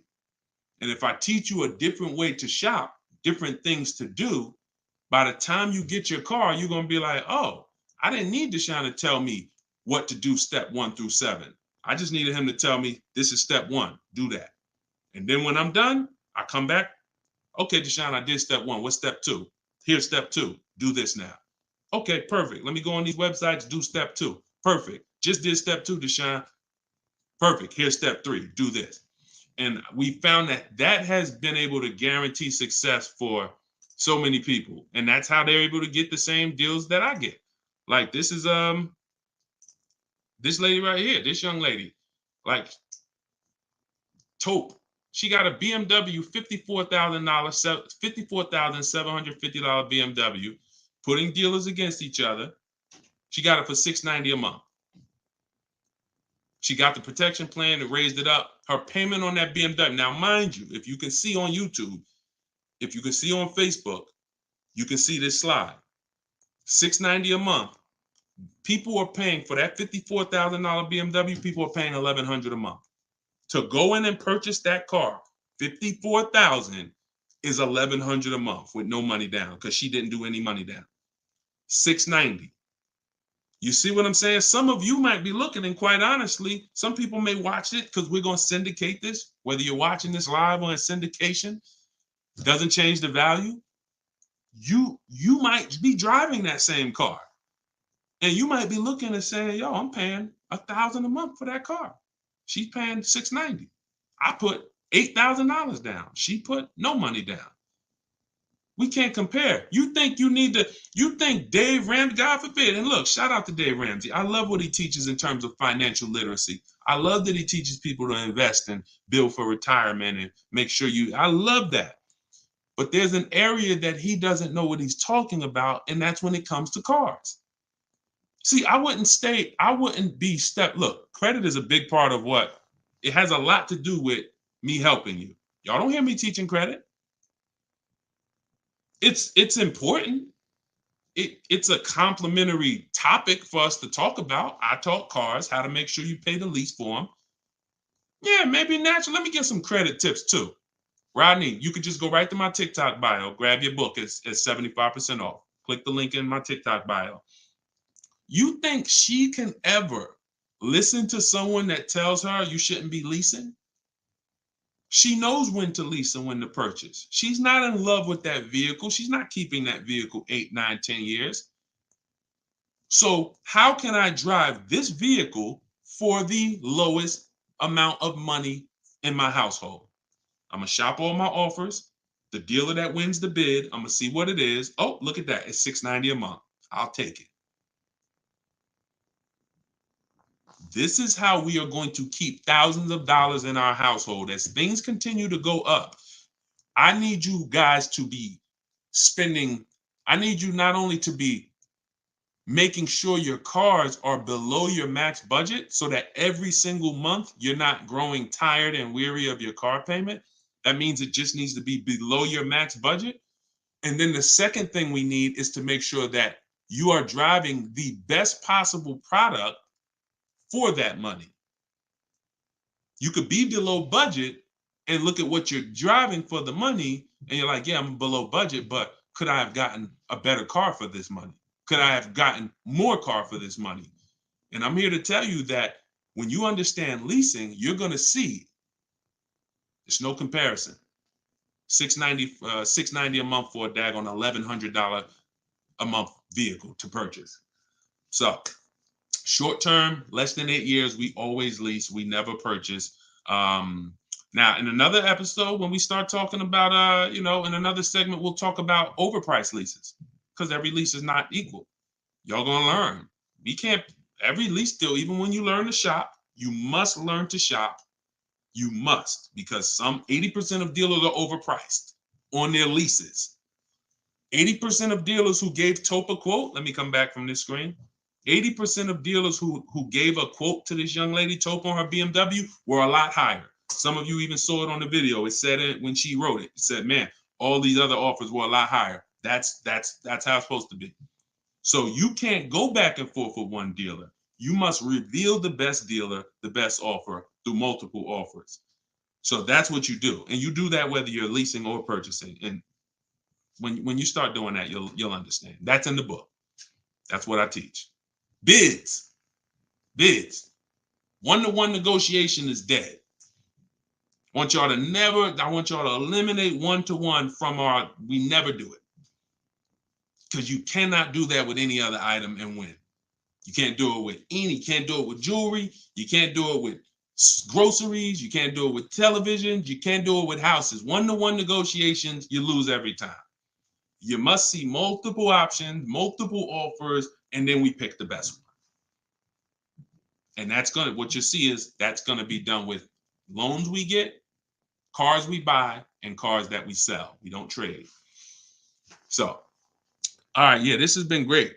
I need her contact. I don't know what you, I guess y'all having a conversation. I didn't know what y'all needed contact-wise. All right, let's see. Is buying and selling a car a good hustle? I'm not really teaching people how to buy and sell cars because, there's, if you want to go into the car business, that's not what I teach. Do I have to log out to purchase the book? You shouldn't have to. Let me try to reset. Let me know if it's still showing a $97 price or if everybody was able to get the 75% off price. Let us know. All right, I just reset it, so it should give you an opportunity to go back in there now and get it at the 97% off. All right. Buy dealer loaner cars. It depends. Those can be great opportunities. But again, we still need something to compare it to, Tina. Tina on Facebook said, buy dealer loaner cars. Now, we will buy or lease a loaner car if it's a great offer. So when we reach out to dealers, you'll see in the book, I teach you to go to the website because I give you my scripts. I tell you what to say.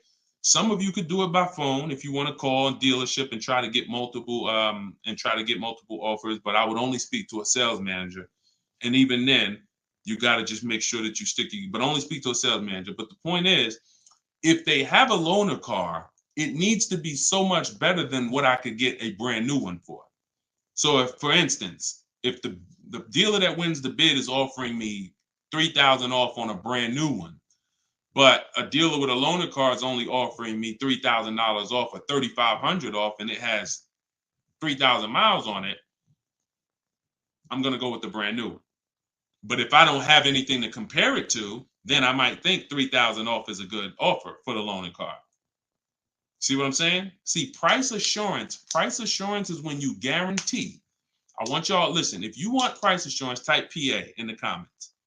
You want this every time you make a deal. Price assurance means I guarantee that I paid the lowest price that I could have paid. That's called price assurance. I want you to understand, some of you have been, though, is that possible with cars? That's what I want you to move from now on. I never want you to make another car deal without price assurance. How do you get price assurance? Multiple offers. It's the same way you get price assurance when you're buying groceries, when you're buying, spaghetti sauce. I know I saw enough offers to know there was nothing out there less. Not, I went in, I looked at one brand and said, I gotta have it. I like those. And it was $1 off. And I thought see, price assurance is the best thing with a car, because you literally can look at all these offers and say, this is the best one. It's amazing when you realize you're the prize. Some of you be like, man, I haven't been treated like I'm the prize. I know, we're gonna change that. When you use the systems that I want you to use, you'll realize, dang, I've been the prize the whole time. You mean all of these banks and credit unions would work this hard to try to give me, it's all these options I got? It seemed like before I really didn't know all my options. That's right. But when you now change the way you shop and you now move into a bidding mindset, everyone I'm going to do business with must win the bid. The bank, the credit union must win the bid. And then I'm going to give the dealers a chance to see if they can beat it. Now they bank's going to get a chance to bid. Very soon we'll talk about how to do that without affecting your credit. I want to show y'all this bank bidding war process. We have a specific way we shop for loans, credit unions, banks. We let dealers access our credit, and the way it shows as one inquiry when it comes to affecting our score. You must learn that, because when you see how much money is in the loans, you're gonna be mad. You're gonna be like, dang, I never shopped around the way I should have for my loan. I never shopped around. That's fine. No, there was no one to tell you. Now there is someone to tell you that if you have a $30,000 loan and the interest rate is 5.9, if you could have got 4.9, that'd have saved you $1,000. Do you get what I'm saying? If you have a $50,000 loan, 1 point on the interest rate, save you $2,000. So we must imagine if you could get 2 points lower, say $4,000. So we are excited to try to get money off the car. We're going to be just as excited to make sure we're not giving that money in our loan. The banks are not loving us because we don't want the banks to like us. We want the banks to say, man, we barely making any money on this loan, but we'll take it. You don't want the bank to say, oh, every time they need a loan, they just come right to us. They love us. Give them 5.9. They don't ask no question. Give them 6.29. Give them 7.2. Whatever. They're not gonna shop. No, we don't want that. So, all right, y'all. So I will be back for another segment. These are the things we're gonna continue to do. We'll be live on all 4 platforms. We look to partner with more platforms in the future. So if there's a platform that y'all think we should be on streaming, let us know. Right now, we are, Facebook, Instagram, TikTok, and YouTube. So it's been great. We had probably, consistently 400 or 500 people on here. And so if you want to get your book at 75% off, as long as the timer hasn't come down, you should click the TikTok bio. Name of the book is Car Shopping for People That Hate Car Shopping. If you Google it, you'll see it's already rated 4.94 on Goodreads. We have 31 reviews. So we're on our way to being a 5-star bestseller. And it's really the people using it. So I want you all to use it. Get it for 75% off. Normal price is $97. Download it immediately. Start to use it. If you're on YouTube or Facebook, you can scan the QR code and get your copy, or go to Deshone's book. Yes, Mandy. Facebook is the same handle, Deshone the Auto Advisor, on every channel, whether it's YouTube, Facebook, Instagram. It's always Deshone the Auto Advisor. So we'll be back to answer more questions. We'll be talking more about leasing, but we'll be talking more about deal structure, shopping, how to check and make sure cars are reliable. There's a lot of cars going out here with bad reliability ratings, bad longevity ratings. So they are not the cars that we need to be buying for keepers. We got things we got to look out for, y'all. Like, this is the tip of the iceberg. We're buying a car to keep. You know how many people have bought a car, it wasn't quality, we didn't check longevity. I thought I was going to keep it 8 years, 10 years, but car started giving me issues, transmission issues at 80,000 miles. I didn't know that. We got to make sure we're checking these things. We got to make sure we look into every, so we'll break this down step by step. I'll be going over my system, my 7-step system, and just going deep with pieces of it and answering you guys' questions. Borrow against your money in the bank. Yeah, that's fine. Whatever gets you the biggest net return, Tina. She said, I don't get loans. Borrow against your money in the bank. As long as, just whatever gets you the best net return. I'm just here to tell you that interest isn't the only loss on money. Opportunity cost is a loss when it comes to financial. If you were taking a class on finance, opportunity cost is real. If I could have put my money in something and made 10% on it, but my money was in a car and I didn't have that money, and that money is losing me 10% in the car. So let's just say I put the 20 grand in the car, and then every year that 20 grand is worth 2,000 less, then I'm losing. It's a negative 10% return every year on that 20 grand. When I could have had that 20 grand somewhere getting me 10%, use the bank's money at 4%, and now I'm still at a net positive when it comes to, am I richer at the end of the year? Am I richer at the end of the month? So I just say that to say we've been taught when it comes to finance, we just talk interest. Oh, I don't want to pay interest. I don't want to pay interest. But I'm here to make sure everyone knows the total package of why people who don't pay cash for cars, who could afford to, who literally can write $100,000 check for anything they want, why they don't. See, I'm not interested in, I'm interested in why the people who could pay cash for cars choose not to. And it's not what you've been taught. Some of it's not because, they just love debt. Now, these people have paid off houses.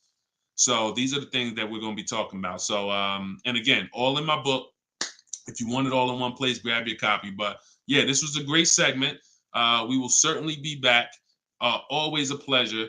And just make sure you're subscribed so you do get notifications when we go live. Make sure you're subscribed on TikTok. Make sure you're following so that when we're live, you can jump on because we're going to be doing this a lot. All right. I'll see y'all soon. God bless everybody.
I'm on TikTok. All right. This is our first time going for everybody. So I think we're hold on, let me hit Instagram. See, but then when I come here, I hit go live. Okay, here we go. We're good. We're good. I think we're good on all 4 platforms for the first time. Listen, if you are car shopping now or in the next 12 months, I want you to type me in the comments. No matter where you are, I want you to type me in the comments.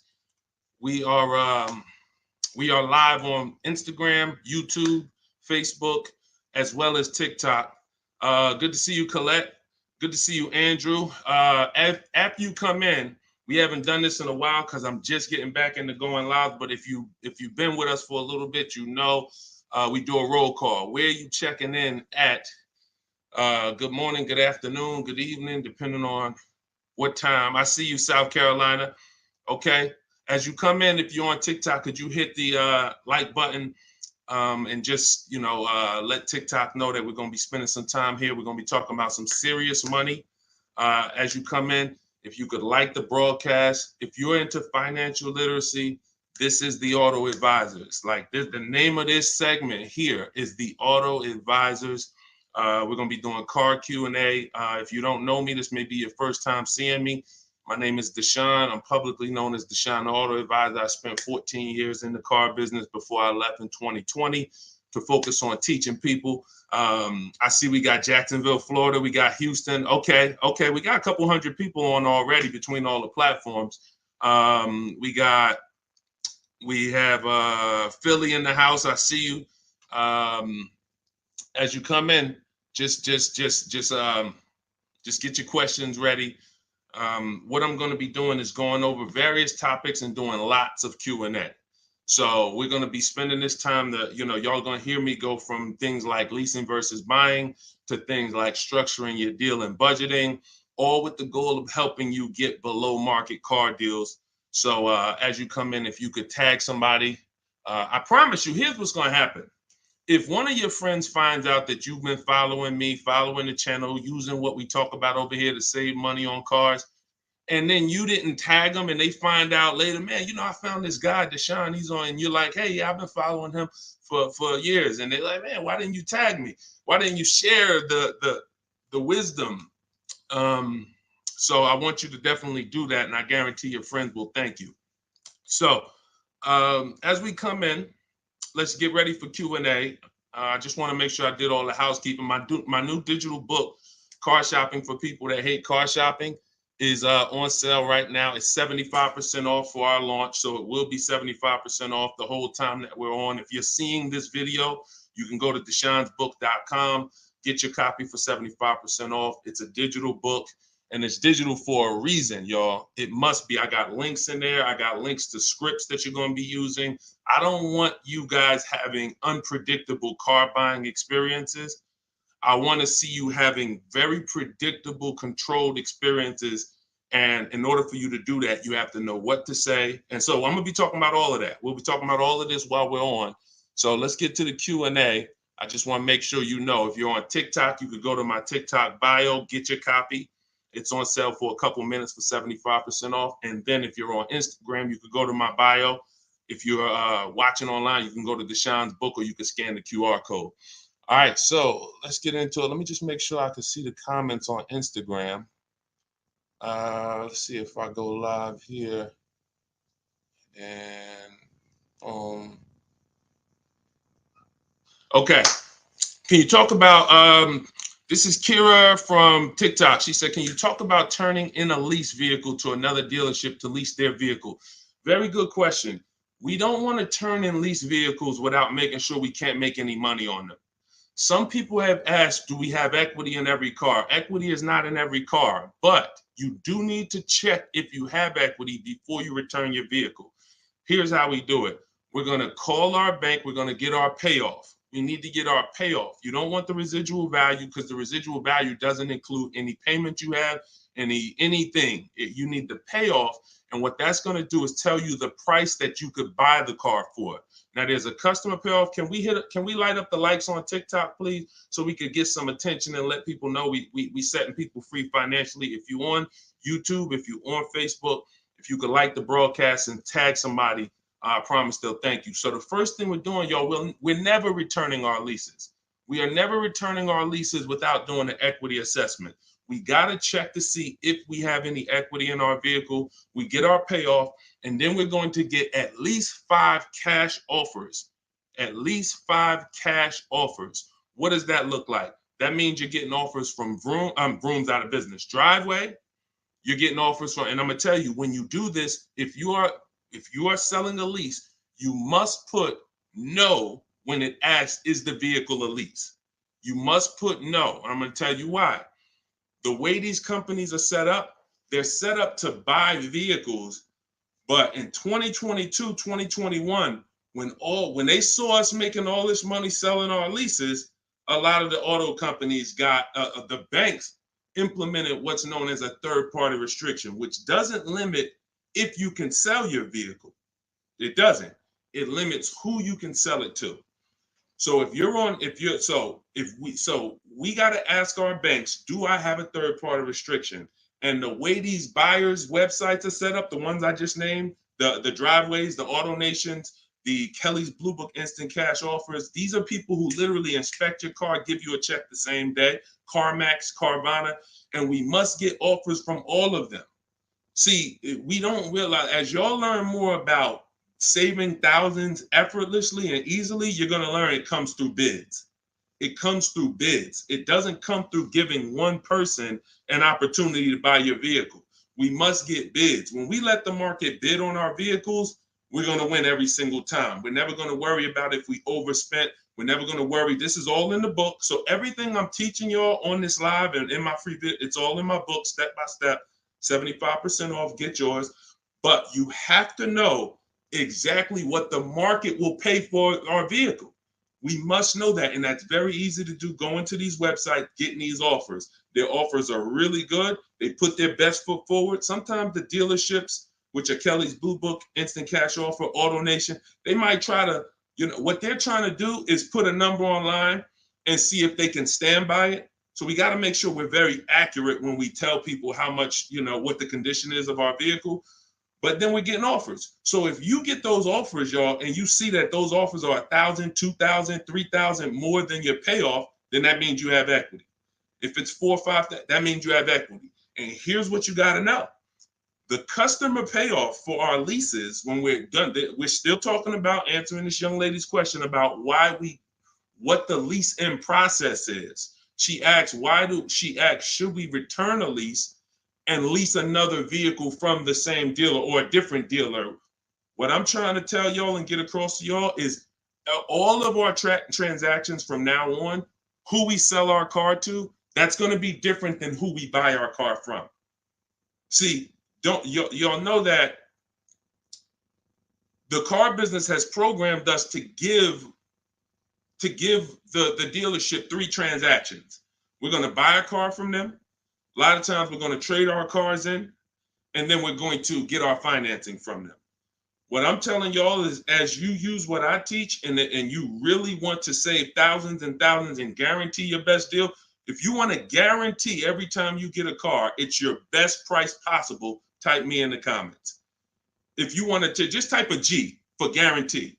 I want to know every time. In order for y'all to do this, we got to start separating our transactions. So I see you, Terry. I see you, Israel. I see you. Okay, so we all type in G's. This is what we must do to guarantee that we got the best price car. I see you, Father of Legends. I see you, Johnny Martinez. All right, we live on every platform. So when we are shopping, when assessing our equity is the first thing we do after we decide if we're leasing or purchasing. I'm telling y'all that in the steps of car buying, we got to know what order we do things. It's just like baking a cake. If we put the eggs in first and then we put the milk, and it said, no, don't put the milk in until, I don't know, you've let the thing sit for 10 minutes. You just put the milk in, it's not going to be right? So order is important. Shout out to the sharers. I appreciate it. And listen, I appreciate everybody who shares. I appreciate everybody who helps us spread this message. And in time, we're going to do something great for the sharers, because we can't do this without y'all telling people about it. So this is the equity assessment. We don't worry about what car we're going to buy yet. We don't worry about who we're going to get our loan from yet. Here's why. Until we know what our equity position is, we don't know what we're doing. Example, if you run your equity, you find out you got $3,000. Well, that money is as good as cash in your pocket, or you can put it into your next transaction, or you can put half in your pocket, half into the next transaction. Y'all see why knowing your equity position is super important? Here's another reason. Let's say we have negative equity. Negative equity means we owe more than the car is worth. In my book, I talk about, and you'll hear me talk about it in my free videos, there's only 3 things you can do with negative equity. You can pay it off. I call it paying the difference. You take the highest offer. If it's like 2,000 or 3,000 different, you just pay it off and you're now done with it. No baggage. You can transfer it within limits though. So when you go to transfer negative equity over, this is where we get to the point where negative equity can either stop our deals or it can literally kill our deal. The bank is only going to approve a certain amount above the value of the car we buy. So let's say we're buying a $20,000 car. The bank's not going to approve 30,000, 40, 50,000. They're going to look at the price and say, wait, car's worth 20. We might lend 26, depending on the customer's credit, but we're not lending 30. We're not lending 35 on a $20,000 car, which means if you have 8 grand, 10 grand of negative equity, you can't transfer all of that over because you're going above the loan to value ratios. This is why negative equity, knowing the cause, is important. And there's 2 causes. You don't understand leasing and you're switching cars with loans on them. If there's an emergency, we understand that. I see y'all. Shout it out. We live. Literally, I see between all the platforms, we got about 400 or 500 people on here right now. So shout it out. Can we get the TikTok likes up? Can y'all keep tapping the screen on TikTok? Let's make some noise over on TikTok. But we're doing great. So this is why we can't move on. But I'm telling y'all, 99 times out of 100, I've been in the car business since 2006. I left in 2020. I left in 2020 and it hasn't changed. The cause of negative equity, 99 times out of 100, is you don't understand leasing. You buy cars, you're not keeping them long enough to pay them off and win with the depreciation. It's not just paying off the car. Some people say, oh, Deshone, I pay off my cars in 2-3 years. But your car's depreciated value is what you need to try to avoid. You need to try to avoid taking depreciation hits. And what y'all going to learn more from me is the 8-year rule. I've already done the math. I'm going to show it to you in time, if you just stick with us. But if you believe me right from the start, you're going to win. If you're not keeping cars 8 years, you're losing thousands of dollars not leasing cars. Does not matter how much you drive. Does not matter. Here's why. Listen. Who was taught? Oh, we lighten up the likes on TikTok. All right, I appreciate you, TikTok. Appreciate all of this. Let me ask you a question. Everybody on here. Who was taught never to lease cars? Be honest. I want you to type never in the comments. If you were taught never lease cars, if you've heard that from someone, I want you to type that in the comments. Here's why this is so important. This is all in my book. My book is called Car Shopping for People That Hate Car Shopping. It's a digital book. And for the grand opening, it's not a store. For the launch of the book, the official launch, we're doing 75% off for everybody. So you could go to my TikTok bio, you could go to my Instagram bio, you could go to deshonsbook.com, or you can scan the QR code and you can get your book for 75% off for a couple minutes. So we have a lot of people who were taught never lease a car. Never lease a car. Let me tell y'all how much. I'm going to give you a little sense on how much that's cost you. And then, we'll go deeper. Everybody, let's say you're a person who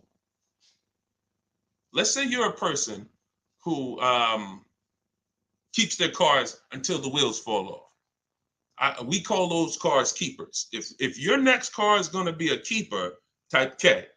That means I'm going to keep this thing until the wheels fall off. I'm going to keep this thing 8 years minimum, 10, 12, 15. That's what I do. I see you, Abby. Now, the benefit about buying a car and keeping 8+ years is you get to outlive all the depreciation. Your car loses X% of value the day you get it. And whether you drive it or not, if somebody came and parked a car outside your house right now and said, "Hey, this car is worth $30,000. It's yours." Now you say, "I don't drive. I already got a car. I don't need it." You come out a year later, is that car worth $30,000? You didn't drive it. See, this is your first. You didn't put a mile on it. You didn't touch it. It just stayed out there. It was worth 30 when they dropped it off. Is it worth 30 today? A year later? Exactly. Here's what I'm telling y'all. That's the first deep lesson on depreciation. See, if you get that, now you're getting the clue of why leasing is not about how much you drive. People who say, "Oh, I like to drive as much as I want to, so I buy my cars because I don't want to pay for the mileage." Here's the revelation. You pay for the usage of the car whether you use it or not, whether you drive it or not. It's going down. The more usage you put on it, the faster it goes down. So leasing is not a matter of how much I drive. Leasing is, if I get a great lease deal, we're going to talk about that. All lease deals aren't created equal. And these commercials we see that say, "Hey, 3,000 down, 8," these are not lease deals. I'm going to show y'all some lease deals over, I'll actually probably show y'all one in the next couple minutes. Great lease deals are not advertised. They're made in secret. No one really knows about them. The great lease deals are not advertised. Great deals are not advertised. Great deals are not advertised. So you can't judge the lease pricing by what y'all see in these commercials, or it's not going to make sense to you. But when you get great lease deals, it is no comparison. The name of the game is, will I pay less with a great lease deal in depreciation than I would pay if I purchased that car? That is the name of the game. And when I look and see, all right, if I get a great lease deal, I'm only paying 30% of the car's value, 35, 40%, 45%. But if I bought that car, regardless of whether I pay cash, regardless of whether I got a loan on it, the asset, the value of the car is going to go down by more than that. So what we're doing when we're leasing versus buying is we're trying to hedge against depreciation. We're trying to acquire a car that says, based on how I got this car and the price I'm paying for it over 3 years, it's thousands less than if I would have went and purchased that same car and just took the value of the depreciation. And this is what I'm telling y'all. They've hid you can't understand this when you're just tied into payments. And a lot of you know, payments have nothing to do. Some of you who are a little bit more financially savvy, payments have nothing to do with the deal on the car. If you don't know that, you're going to learn that the more you hang out here. Payments have nothing to do with the price of the car, the deal on the car. That's just the financial tool. That's just what you've attached to the asset. If you go and you overpay $10,000 for the car, doesn't matter if you got a loan on it. Doesn't matter if you did no money down. You overpaid by $10,000 for the car itself. That's focusing on the asset. So leasing, y'all, is for people who don't keep their cars more than 8 years. It's that simple. If you do not keep your cars more than 8 years, you cannot outlive the depreciation that the car is losing. The money. You go out, slap 30 grand into a car. That car is losing money for you every single month. So you're trying to say, is there another way I could get a car where I'm not paying this kind of money? If I'm losing $500 of value every month in my car, is there a way that I can lose less than that? And what I'm going to show y'all is leasing is just the way. So these are the first two steps. The young lady asked the question about returning her lease, but I want y'all to know that that's step 2. We assess, can we make any money on our deal, on our old car?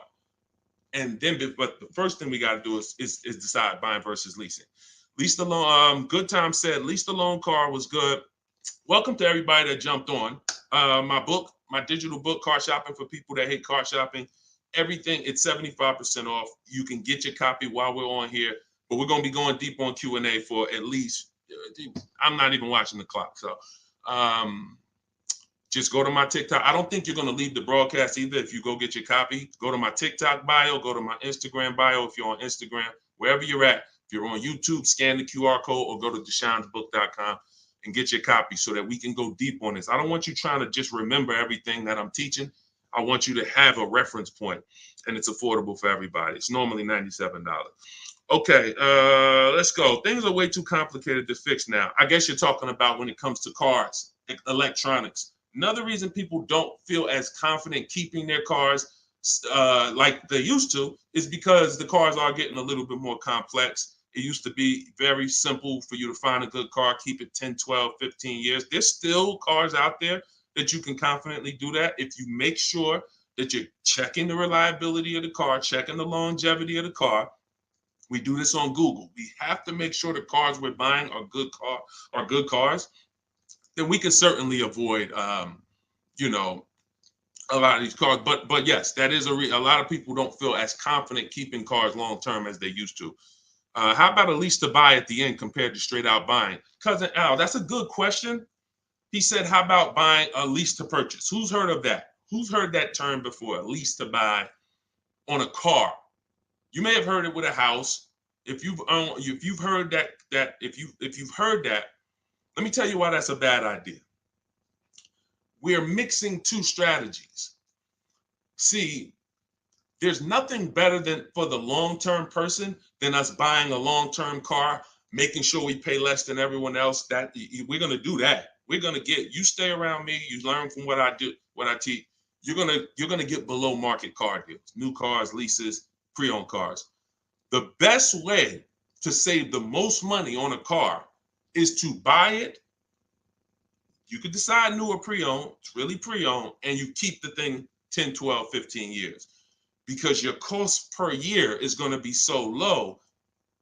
When you look at how much money you paid for the car over the long run, it's going to be like, wow, I only paid $2,000 per year, $500. The longer you keep. The second best way is buy a new car. Keep it forever. Brand new, keep that thing 12, 15 years. But most people are not doing that. And if you're not going to do that, that doesn't mean you can't switch up. But if you say, Deshone, for my next car, can we keep sending the TikTok likes up? If y'all are enjoying this, could y'all please hit the like button? We got probably 400 or 500 people on here still. If you could hit the like button, that would be great. And I see all the gifts. Thank you. Everybody who's sending roses on TikTok, gifts and all of that, stars. Thank y'all very much. But what you got to know is, what is the strategy for this next car? Is that 8+ years? Then I'll buy it. There's nothing better than that. I'm going to buy it. But you got to realize buying comes with what, y'all? Maintenance, upkeep, repairs. That's what it comes with. But we win when we buy. We win 8, 9, 10, 15 years later is when we win with a purchase. You don't win with a purchase 3, 4, 5 years because the person who's leasing is paying so much less than you. If they got a great deal, they're paying so much less than you to drive a brand new car. It doesn't, like, you don't win. You can't win. But in the long run, you will. So you got to ask yourself, this next car, is it 8+ years or is it less than 8 years? And if it's less than 8 years, then I got to go to my lease strategy. And that could be for my, you know how many people out here, y'all, they're like, oh man, I buy my cars, I keep it till the wheels fall off. I'm not leasing. Yeah, but what about your spouse? What about your children? That car you buying for your 22-year-old college student, are you think they're keeping that car for 8 years like you are? No, probably not. Then you should be thinking about, you shouldn't even be thinking about, you should be going to the lease play for them. You know how many people have put their kids in a $21,000 car paying $500 a month, $20,000 Toyota Corolla, paying $500 a month because they wanted to buy them their first car, and they go get them a $20,000 Corolla that they could be leasing for $300 a month. And then that kid wakes up in 3 years and they're like, man, I'm paying $450 a month for a Corolla. I don't really like the car. Plus it's kind of expensive. This is what happens. I've seen it millions of times. Some of you may have experienced this. Your first car might have been like that. Maybe your parents went and got you your first car and purchased it. But I'm telling you that if they understood leasing, they could, especially if you were going to pay the bill, they would understand. we're not keeping this car long enough. We should be leasing it. And so I'm going to keep hammering now. I'm never going to stop hammering because we got years and years of bad information that we got to unravel. People who've been doing damage, y'all. Big audiences, big platforms, just telling people, oh, leasing is the most expensive way to own a car. Guarantee you, if I had 10 minutes on them with a live and I bet them $100,000, are you willing to bet 100? Just let me just ask you. You sound very confident when you're talking to the public. They don't realize how much money they're costing you. So my question would be, if I can show you that advice you're giving them is completely wrong financially, will you pay me $100,000? Will you take the bet? Because if you're willing to say that, stand on it. That's what they tell y'all. Exactly. He said that's what they tell us. See, and that's why I'm here. That's why it's very important what we do. That's why it's important when you share, when you tell somebody about these broadcasts, when you tell somebody, watch what they're doing over there at the like we're coming in to unravel years of bad advice. And a big part of that is leasing. Not the only part, but a big part of that is leasing. But you cannot all lease deals aren't created equal, y'all. Lease deals are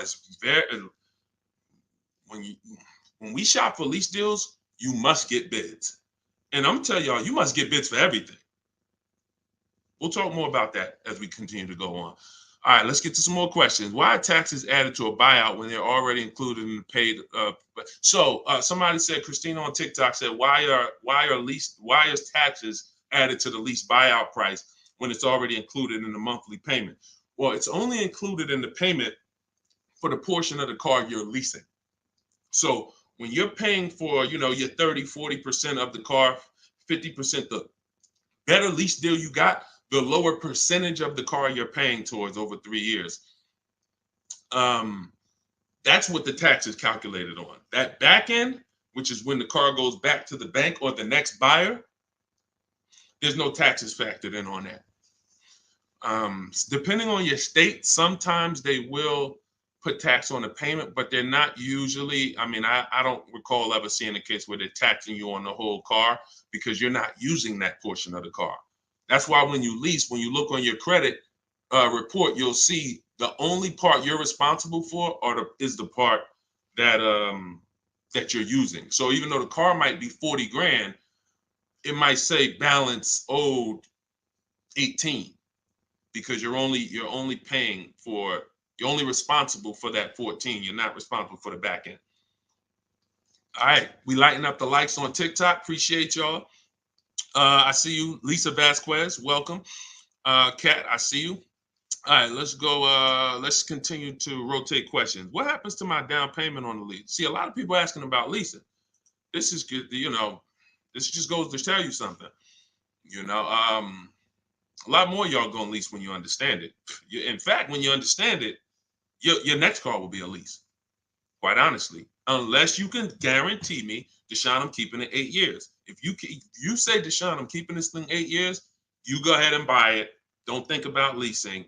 Go ahead and buy it. But if you cannot confidently say I'm keeping this car at least 8 years, and you're gonna learn, I'm gonna do a upcoming show where I show y'all my screen. So if you're on TikTok, make sure you're on YouTube or make sure you're on Facebook. If you're on Instagram, because y'all are not going to be able to see my computer screen when I actually go deep and show everybody, my screen and we compare. I'm going to show you all the numbers because I'm not going to sit here and I don't want y'all thinking this is my opinion. This is by the numbers.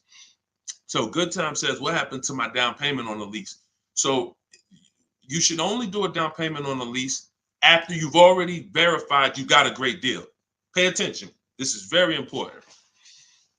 Once you down payments, y'all, never come into play until we verify we got a great deal. This is all in my book, Car Shopping for People That Hate Car Shopping, my digital book.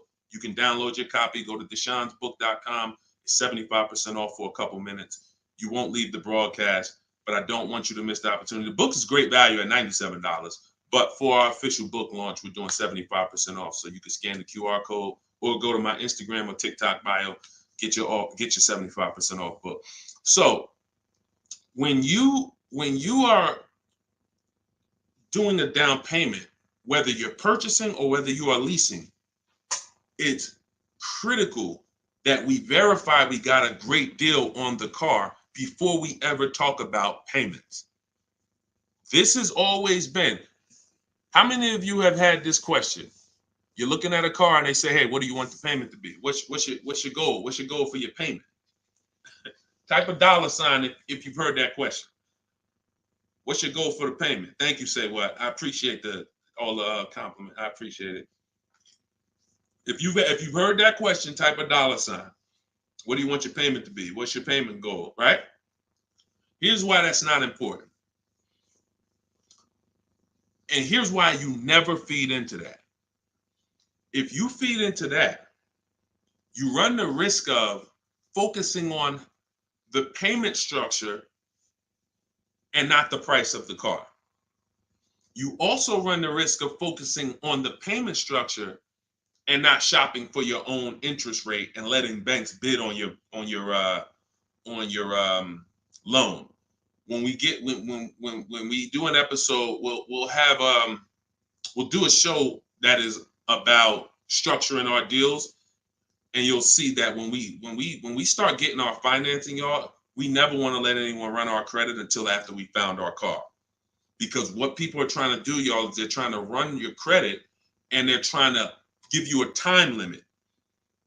Now you have a hard inquiry, but you also have a time limit to go find a car. That's not good. They might give you 30 days or 45 days, 90 days before the approval expires. It's usually 30, 45. That's a problem because now we're out there rushing. But when it comes to down payments, we are only structuring our deals after we found our car. So I teach you how to get bids on your lease.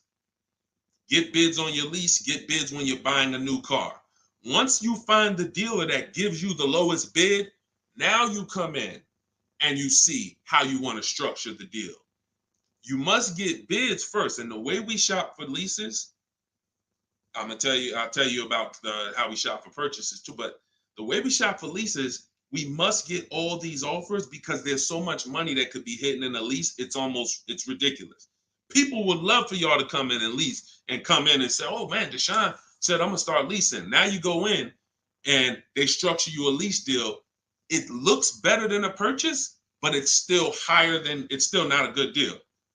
So that's why we gotta know when we are shopping for leases, we are always shopping offers with, here's how you shop them. This is in the book, but if y'all want to try to remember this, be my guest. You are getting your lease deals, your offers with first month's payment total out of pocket. First month's payment. Now look, when you shop for a brand new car, you are always getting your offers with tax, title, license, all fees included. When you shop for a brand new car, you're getting your offers from multiple dealerships. I do this online. You can call them. I would suggest you do it my way. But if you want to call them, you can talk to a sales manager and you say, hey, I got this car. I'm looking to see if you got something similar, but I need an offer with all taxes, fees, everything included. And now you're comparing that. But I would only talk to a sales manager if you're going to go that route. Again, in my book, I teach you the scripts. I got the emails that we use to do this because you want to use my words. But if you're not going to use what's in the book, you should be calling and asking for a sales manager and just give them an opportunity to beat the quote. That's a manual way to do it, but it's still better than you going back and forth with one dealer. We cannot go back and forth with one dealer anymore because when you start getting bids, mark my word, it's going to blow your mind when you see how overpriced some dealers are. When you see how overpriced some dealers are, it's going to blow your mind. So in order for you to shop your lease quotes, you're shopping your lease quotes with no money down, so good time. When you talk about what happens to your down payment on a lease, well, you're not putting your down payment down until you got a great lease deal. So you get your lease deal, first payment, and then you divide that into the monthly payment. Into the MSRP. Very important. Let me give you all an example. Pull up my calculator. So let's say I got an offer of $500 a month on a $40,000 car. That's what's called a 1.25% lease. You take the monthly payment and you divide it into the MSRP. That gives you a percentage. The lower percentage, the better the deal. And this originated from some of who's heard me mention the 1.5% rule for bad lease deals. Type me if you've heard that. No, you don't have to tell them you're pre-qualified before you go. It's not even a question. We're just shopping for the price of a car. So you've heard, okay. Okay. So, see, and I looked at another question while I was in the middle of answering one. So, wait, we were talking about lease quotes. We were talking about, okay. Okay, that's right. The 1.5% rule. So when y'all hear me mention the 1.5% rule, I'm telling y'all, again, it goes back to the fact the lease, the name of the game with a lease is how much can I pay for a car over 3 years that I'm giving back? The lower, the better. So since the beginning of time, people who got great lease deals knew about the 1% rule. The 1% rule said, if I buy a car, if my lease payment is 1% of the MSRP or below, it's a steal. So if I'm looking at a $40,000 car and my lease payment on it, 12,000 miles per year, is $400 a month, no money out. No money.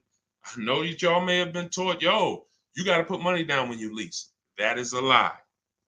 I'm going to be peeling back a lot of lies, a lot of misconceptions, a lot of bad belief systems that we've picked up, and we're going to tear those down. So money down with a lease is absolutely not a requirement. So when we're getting our lease deals, example, 2018, I leased a 2018 Jeep Grand Cherokee Laredo. It was $35,000. I gave them $330 a month, and I drove off. That was my payment. 39-month lease. We'll talk about in the future. We don't do 4-year leases. We'll talk about that in the future. But that's the 1% rule. 1%. Now look at that. Think about value, y'all. You drive off the lot in a brand new $35,000 car, and you're paying $330 a month. That's under 1%. So these are steals. I call these steals. You ever see a lease deal like that? It's not a deal. It's a steal. Now, in order to get that type of deal, you need a great lease program. So we can't. So it's not just like, oh, every car has a 1% deal. No, if they don't have a ton of rebates, if they don't have a good residual value, if they don't have a good rate, then it's not going to happen. But in the long run, we can't control that. All we can control is how we're going to shop. And the way we shop is get your first month's payment. Is you tell every dealer, give me a quote with first month's payment, and put all the taxes and all the fees into the monthly payment. And then you let me know what that is. And you have to know the MSRP, because you divide that monthly payment into the MSRP, and that's going to tell you the percentage. If you see 1.35, 1.45, 1, these are good deals, really good deals. We still need to compare, because I got people who are getting, look, if we don't compare, you could be in trouble. You don't want to just take a deal. There are people who think, oh, I thought a 1.25 was a great deal, and then I end up getting 1.1. You know, so we can't ever assume what's a great deal. We just have to know what a bad deal is. That's over 1.5%. They got me on one of my last leases. Listen, good time. Don't feel bad, man. It is something a lot of people are going to discover the more you work with me, that you have overpaid. But there's been no one to tell you. So there's been no one to tell you. So 1% still, 1% 5 is the max. Exactly, K-Dub. That's the exact formula and ratios we use for measuring great lease deals. 1% or lower is a steal. Between 1% and 1.5 is a deal. That's great value compared to purchasing. So when someone drives off the lot with a great value lease, 1.25, anything under 1.5, they're paying less than someone who purchased. They're paying less than someone who purchased. Once you get above 1.5, you're now going close to spending the same amount as the person who bought the vehicle, which we don't want, which we can't do. We eliminate the benefits of leasing. And some lease programs y'all are going to see are bad. You shop multiple offers and the lease programs are bad. We can't get those leases.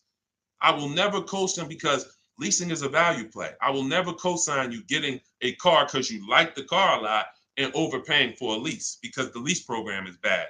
Sometimes, I want a Range Rover Velar. The lease program is bad. All right, well, I'm going to go get a Genesis GV870, And then, you know, maybe in 3 years, the Range Rover lease program will be good. But right now, I'm not going to do it because no one loves a car that they're leasing. You always just like it.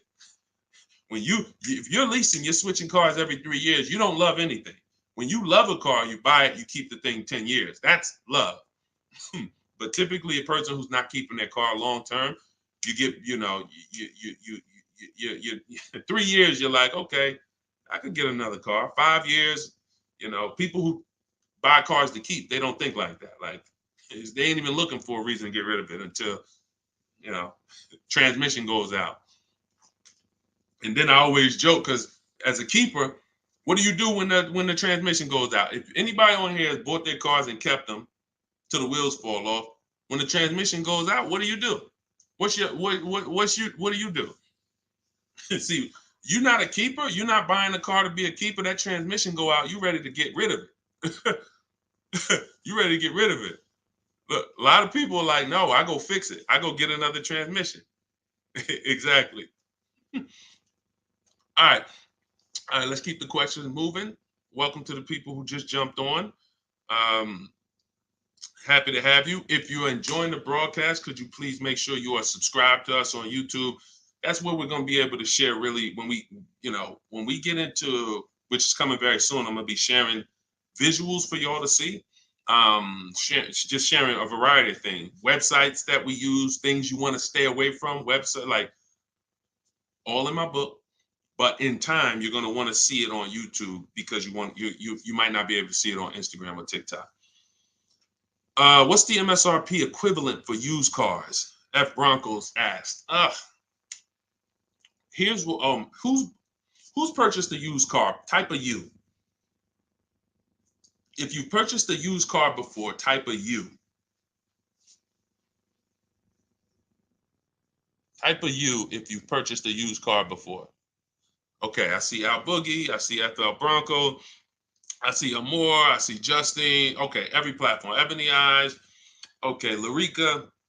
All right, I'm gonna give y'all the biggest. This is gonna be major, y'all. And you're gonna see like, wow, how the heck could we even know we're getting a good used car deal without knowing this? Tell y'all how important it is to have the original MSRP of the car you're purchasing. So I have a 2020 Infiniti QX 60 truck. I bought it a year ago. It was 3 years old. Now I saved 42% off the price when it was brand new.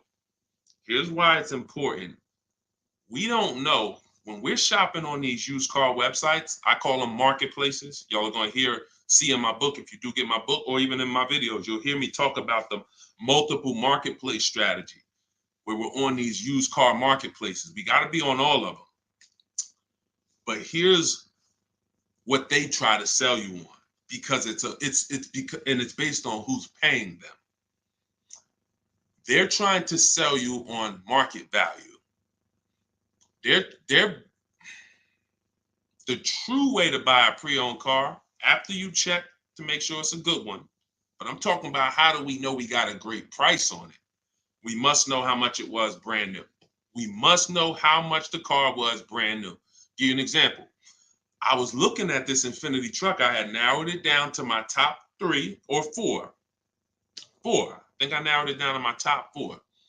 Now they're all white. They all look similar. They're all in similar price points. How do we choose? This is where we usually are stuck. And this is where we usually make a bad decision. I'm going to tell you why.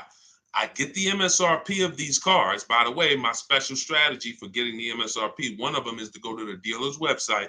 Most dealers have a contract with Carfax, and that car will be on their website.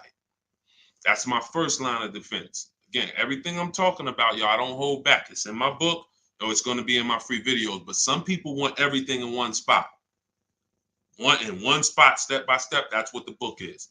75% off in my bios, or go to Deshone's book or scan the QR code. So I look and I pull the MSRP, the window sticker for all of these vehicles, and what do I see? The 4 vehicles, the original price of them, one is 46, one's 48, one's 52, one's 54. Why is this so important, y'all? They've taught y'all to buy used cars based on what? Nothing. This is what we're asking for the car. Okay, I think I see some less than that. If all of these cars were 31,000, but one was 54, that's the best deal. In fact, none of those other deals are even close. That car right there has more packages in it, more equipment in it, special features in it. Those other cars don't.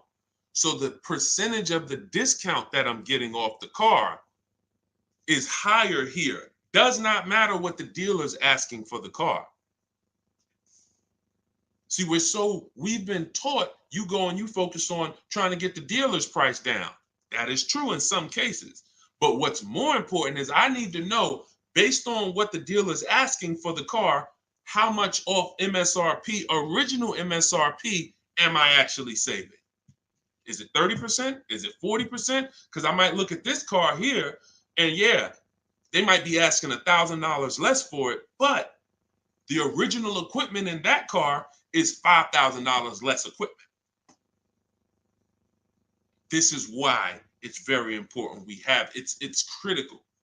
I would not buy a used car, and I would never recommend you buy a used car without seeing the original MSRP, so you know, one, what's in the car, what features it has, but more importantly, I cannot determine who saved me the most money. I can't determine who gave me my best deal without knowing what the car was originally priced at from the day it came into the country. And y'all, unfortunately, and I hope it's nobody on here, but unfortunately, we probably do have it where during the pandemic, people were paying 90, 95, 100% of value for used cars. When I mean a Toyota Camry that brand new was 30, they were paying 29 for it, and it was 3 years old. See, I call this true value percentage, TVP. Y'all are going to hear this. We call this true value percentage. We can't look at a used car. See, once we see, wait a minute, based on the new price, the car when it was new, you charging me 95% of the car's value, and it's 3 years old. Once we start looking at true value percentage, car was brand new 30, you asking 25. Okay, you knocking this percentage off. This is how we make sure. Now look, that doesn't help us get quality cars. That doesn't help us stay within our budget. We'll talk about that in the next hour. Because what I'm going to be doing is I'll be doing these shows throughout the day in hour segments. So what you'll see is every time I come, we'll do if there's something that we want to tie up, we'll try to do it in both hours. Again, it's very tough to go over all things and then do Q&A and just get it done in a couple minutes. So some things may continue to the next hour, but once y'all get this, it doesn't change. So although, some of this might be brand new to you. I'm sure it is for a lot of you, having a system for how you shop, boundaries. But once you see how this thing works, it doesn't change. That's why I could write a book. That's why I have a library of videos that are step-by-step. The step-by-step version of my book is the Cars from Home video library, because I know we're so ahead. The car business is so old. I don't have to worry about this changing in the next year, 2 years. If anything, like Vroom went out of business, we adjust that. I might adjust that one section because Vroom's not in business anymore. But the way we teach you to purchase cars to guarantee you pay less than everyone else, to guarantee you save the most money on your loan, to guarantee you get the most money for your old cars, that's not going to change because we are just too far ahead of what the car business is doing. Welcome. Blessed said, I'm new here, been watching your shorts. Great job, homie. Good looking out. Appreciate you, man. Thank you so much. If you're not subscribed yet on YouTube, could you make sure you subscribe? Everybody who's on any other platform, if you could subscribe to us on YouTube, that's where we'll be, able to put a lot of our widescreen stuff so y'all can see. We're gonna teach, but what y'all gonna see, even in the book, it's not teaching and then you're trying to memorize it. It's just shop different, When you shop different, you'll see, oh, this is a better way to shop. And then you're going to learn by doing. It ain't learning by memorizing. Hey, thank you, Sonny. Said, just purchased my ebook. Thanks for sharing. My pleasure. Everybody could get it for 75% off in my TikTok bio or my Instagram bio, or you could go to deshonesbook.com or scan the QR code, no matter where you're at. Let's see. I'm new here, but hold on. I got that. Hold on. Let's go. I still can't see the questions on Instagram. For some reason, I can't see the questions on Instagram. We got to figure that out. Now, here's what I will say. If you stay on long enough, somebody's going to ask you a question, because a lot of you, it's going to surprise you, but I know it.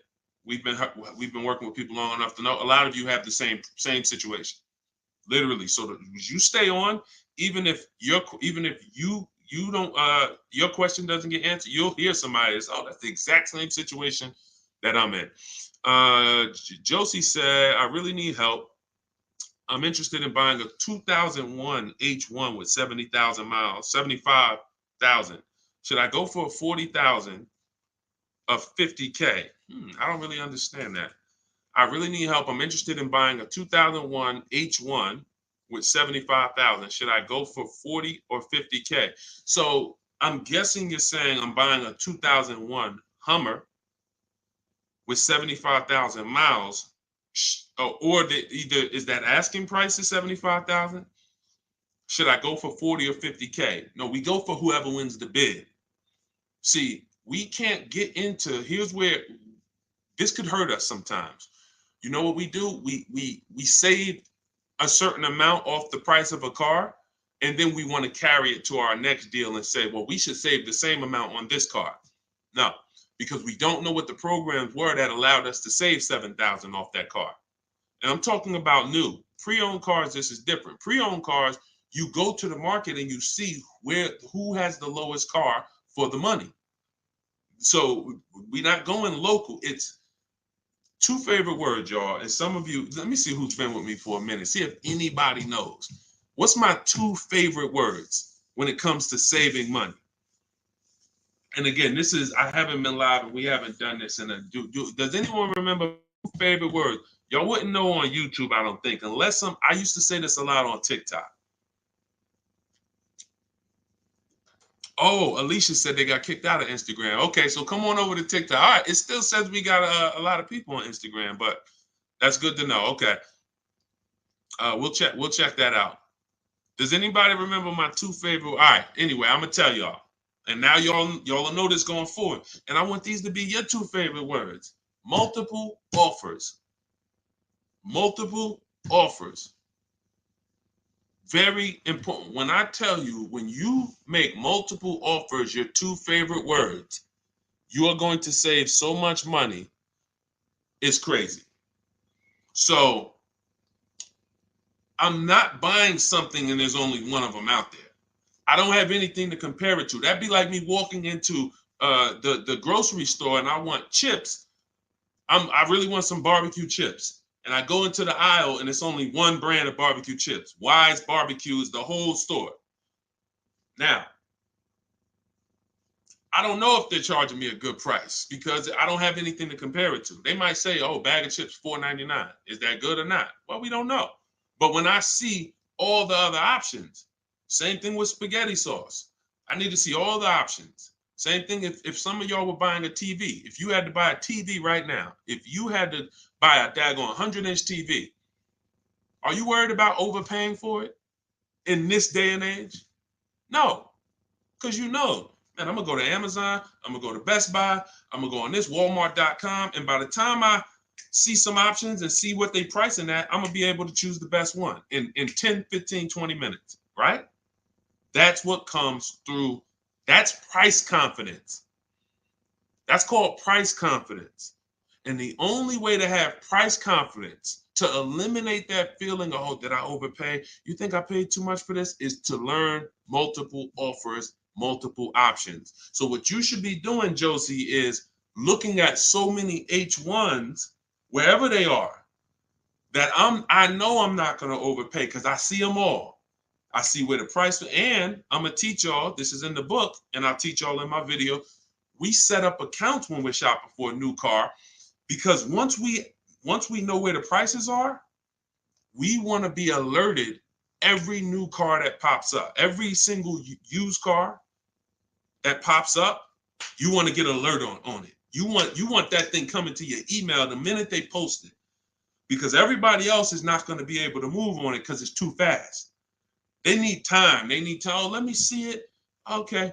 But if you know the used car market, like I'm going to teach you, if you know the low prices on this car is 40, the high prices is 55. Soon as that one pops up at 41, you don't have to hesitate. Speed is what gets people deals a lot of times, y'all. I've sat in front of people and I'm literally offering them, and this is back when I was in the dealership, and I'm literally offering them, like, the dealership is making no money. That's how good of a deal it is. And I'm like, listen, miss, like, I'm just telling you, we're making no money. We gave you everything. But they didn't take it. And I'm gonna tell you why. I can't blame them. They didn't have enough other offers to feel confident that what I was giving them was the best. That's the problem. So in order to have price guarantee, price assurance, for us to know that we are paying less than everyone else, we have to see multiple offers. And then in order for us to guarantee that we have not, that's just what it is. Price assurance comes through multiple offers. And then we have to get a quality vehicle. Okay. So all of this I will teach. It's hard to get, maybe like a lot coming at you at once. That's why I would love for you to get the book, Car Shopping for People That Hate Car Shopping, so you could dig into it, so you can see that everything I teach is methodical. I don't want you trying to remember this. Get the book, take your 75% off for the launch of the book, and then dig in and you'll see, wow, he has this thing set up in systems so that I don't have to be trying to remember what to do. I don't want y'all trying to remember what to do when you're out here shopping for your car. I want you to have a roadmap, a blueprint, and that's what 7 Steps to Saving Time, Money, and Avoiding Dealerships is. Thank you, Curtis. Appreciate it. 10-4. Oh, 10-4. Thank you for the guidance. It's a rare vehicle. If it's a rare vehicle, that's fine, but you don't want to overpay for a rare vehicle. You need to see enough of them to know that you're not overpaying. You don't want to sit there. You know how many people got a rare house? Your value's down. You know, I got a rare house. So if the value is going to be down, think about it. If it's rare buying, then it's rare selling too, which means your market, when you go to sell it, if you go to sell it one day, it's not going to be huge.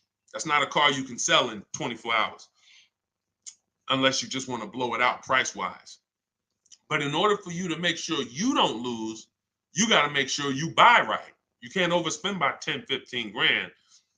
So just make sure any H1 in this country, you know the price of it. That's all. If I see one over, it could be all the way over on the other side of the country. If I see the price, then I know what the market is. It doesn't matter if it's over there. If they're asking 10 grand less and it's a good car, has great service records, has great title history, has great accident history, doesn't matter. That shows me that's the market price. All right. Thank you, Josie. I'm glad. Enjoy it. You're going to be able to get to any car you want. And you have so many strategies in there for later. If you're buying a used car now, it's in there. If you're going to be leasing, it's in there. If you're going to be buying, you're going to know, all right, man, I want to get a lease for my spouse. Or, hey, you know what? I'm going to get a lease for my kid.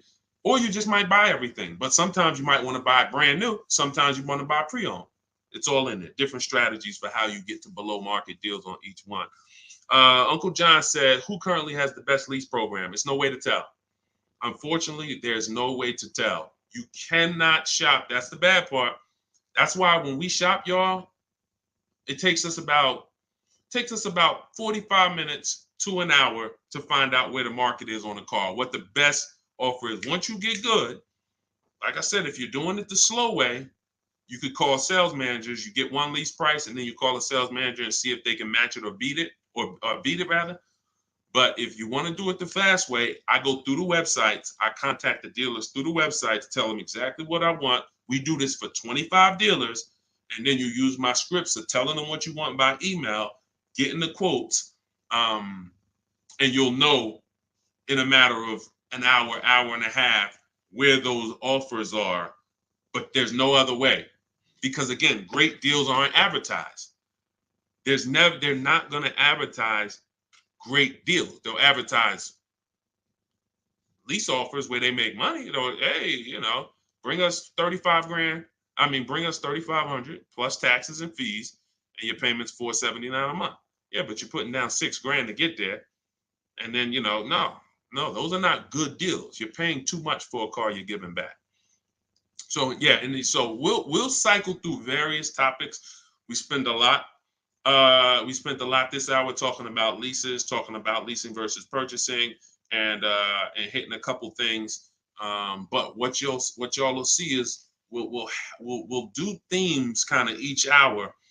I'm gonna come back. I'm gonna come back for the next hour, and we'll probably still stay on it, but we'll be able to get through more questions, because as y'all can see, some of these questions require a little bit more deeper answer. Just as if you were purchasing a house. I know they've made it seem like, oh, well, let's just ask a simple question and then let's just, it should be a super simple answer. Not when we're purchasing houses, right? It's never simple when we're purchasing houses, when we're getting mortgages, when we're investing. Why would it be simple when we're buying $20,000 to $50,000 to $100,000 vehicles that depreciate, that lose us money whether we drive them or not?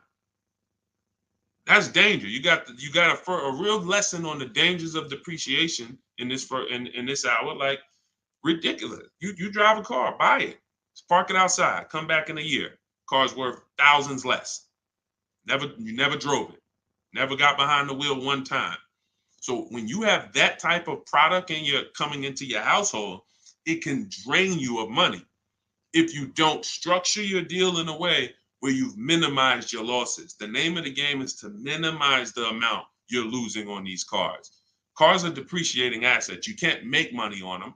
We did have a wave for years where we were making money on cars, but that's because the resale values of these cars, it was a once in a lifetime historic moment when all of our cars were worth 12 grand, 8 grand, 15 grand more than what they would normally be worth. So, those who cashed out did very well, and we were part of the group who were really spearheading helping people cash out while the market was high. But unfortunately, people bought while the market was high too.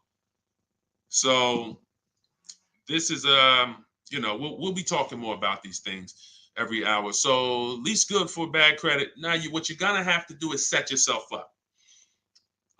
If you can't qualify for a lease and you should be leasing, then now your goal is to now get prepared to lease. That might take you a year or two. And we're going to talk about how we buy an inexpensive car to get set up for a lease. We don't go out and buy a $20,000, $30,000, $50,000 car when we know credit's not where we want it. But if you give me a year or two, I'll get myself up to a 650, 670. I'll use an inexpensive car to build a good payment history, because I'm paying more for interest because my credit's not good. So the last thing I want to do is buy an expensive car and have a higher interest rate. Now, when I go to switch out of that car in 2 years, because I'm ready to get my brand new lease, now I got 10 grand of negative equity. That's now, first it was credit stopping me from getting the lease. Now I got too much negative equity stopping me from getting the lease. These are two things we want to avoid when we're trying to set ourselves up. And the way we do it is we make sure we buy the least expensive car we could get a loan on. We want the smallest loan possible. And then we get a reliable car, and our plan is to switch out of that car in 2 years. Make the payments, pay the higher interest, but that's okay, because in 2 years, I'm driving something brand new off the lot and I'm leasing it. So that might not be the ideal car. In fact, it shouldn't be. But some people go and say, well, if I got to do that, man, I'm going to go and get the Dodge Charger with the Hemi engine, and now you're buying a $30,000 car, $25,000, and you're putting that interest on top, and now you're buried. So you're not going to be any closer to getting a lease in 2 years than you are today. We don't want that. You got to bite the bullet And if you got a ton of money, I'll show you how to get it done, and you can get a little bit of a nicer car. If you got bad credit, but you got 10 grand, you don't have to get a $10,000 car, but we need to work these things accordingly, because the key is a small loan, reliable car. That's the key. Okay. TikTok's telling me my live's going to end in 60 seconds. Okay, so we will be back. Y'all are going to see, like, this is going to be what we do, especially during the book launch. My new digital book, Car Shopping for People That Hate Car Shopping, has everything in it I teach. Y'all know from my videos on social media, I don't hold back information. But if you want everything in one place, in a step-by-step written format, this is where you get it. It's called Car Shopping for People That Hate Car Shopping. 7 steps to saving time, money, and avoiding dealerships. And that's going to allow you to take what I teach, mastering the art of shopping from home, mastering making dealers and banks bid against each other for your business, and so that you can be confident. But please make sure you subscribe so that you can get, and if you're on our email list, you'll get notifications of when we go live, so that you can make sure you jump on. If you're in the market for a car, we want to make sure you are armed with everything you need to save tons of money. So thank you, we West Coast, a lot. Appreciate you. Instagram, we're gonna get y'all involved, because somehow I'm seeing some of the questions and some not. Now the questions on Instagram popping up. That is so weird. But I trust that y'all got value, because again, many of you do have the same questions. So we'll be back in the next hour. You'll get a notification if you're on our email list. Jump on. But if you get your book, I hope you enjoy it. I can't wait to hear your success stories, and I'll see you shortly.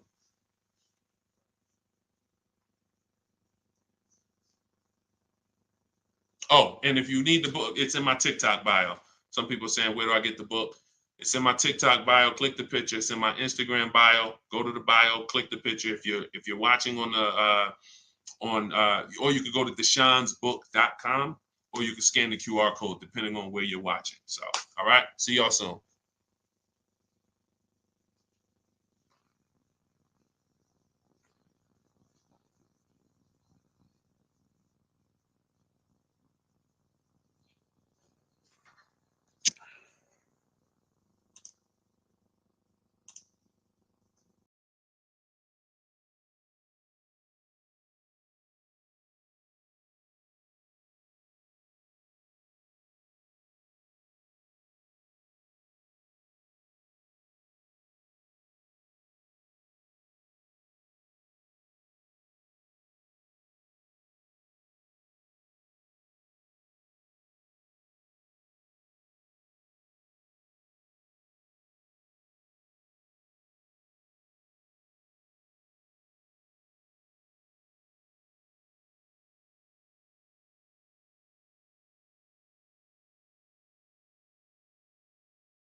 Down a little bit more.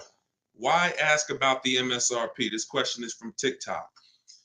You need to know the MSRP for several reasons. If you're leasing, you need to know what percentage are you paying relative to the MSRP, because the 1% lease rule has always been based off the MSRP. If you got a lease payment and it was 1% of the MSRP, like $40,000 is the MSRP, your lease payment is $400 or less, then you basically stole a vehicle. And that rule has been around since the beginning of time. So when it comes to purchasing a used car, you need to know the MSRP, because how do you know how much you're saving if you don't know the original MSRP? How do you know how much you're saving? For instance, I bought a pre-owned Infinity truck a little over a year ago. I paid 31 and change. I knew that the original MSRP was 54,545. Without knowing the MSRP, I wouldn't know how much I was saving off the original. And that's the only thing that's really important when you are shopping for a used car and you're trying to make sure you're getting a great price. There's other things you got to be concerned. There's 2 main things when you're buying a used car. Got to make sure you're getting a great car. You need a quality vehicle, That has nothing to do with price. Then the second thing is you got to make sure you're getting a below market deal and make sure you're paying a great price for it, in which case you must know the MSRP. Great question. Great question. All right, we got Dolan. Dolan will be bringing in questions from all platforms. We're live on TikTok, Instagram, YouTube, and Facebook. So just start typing your questions, and we're going to get to as many as we can in the hour. And, you know, if you have a follow-up question, I'm just going to try to blitz through. So you can certainly throw up the next question whenever you're ready, Dolan. I'm 8K under. My credit is challenged. My car is in danger of getting repossessed. What do I do? All right. This one's also from TikTok. I'm 8K under. What do you mean 8K under? I'm probably underwater. I'm going to assume that means you're underwater, negative equity. If that's the case, then what you want to do is you want to get the, so you're at negative equity, but then you're also behind on payments. I mean, you got to catch up on the payments. I mean, you could try to refinance. You're going to have a hard time. Negative equity, you can't sell it. If you had positive equity, you could sell it. You gotta make money. It's grind time. Like you know, there's certain things in life where we have bills, and the only situation we can do is pray and go and make money.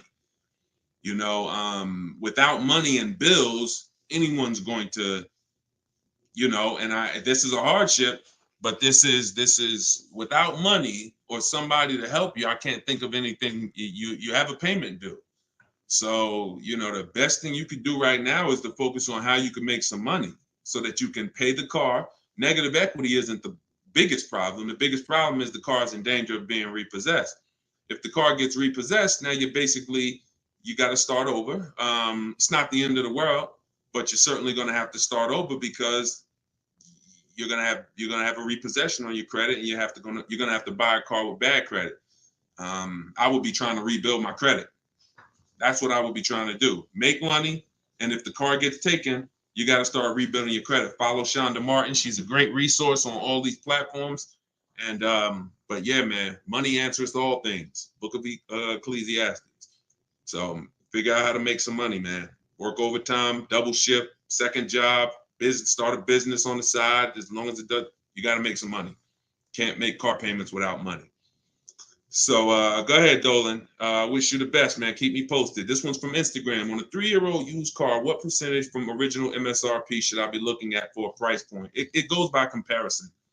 You should be comparing. Without something to compare it to, you won't be able to see the actual, what the discount should be.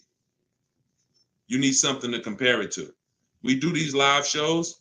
You know, we got a couple hundred people on here already. The goal is to figure out through comparison shopping what you should be doing and what you should be paying. Hold on one second, y'all.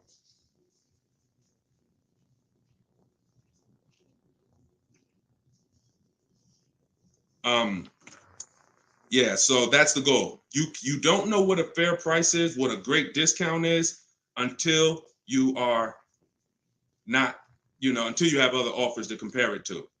That's the problem. Go ahead, Dolan, shoot the next question up. Like, I didn't know that 42% off my Infinity that I got was a great discount until I compared it to the others. I narrowed it down to 4 choices, and then 3 of them were not as big of a discount. And, one of them was, most of them were in the 30s. This particular one was a 42% discount off the original MSRP. Go ahead, Dolan. Oh, this one's TikTok. How do I get the lease rate down? You always, listen, the only way you're going to get a great lease deal is by comparison offers. You got to get at least 5 offers because 80% of dealers are overpriced.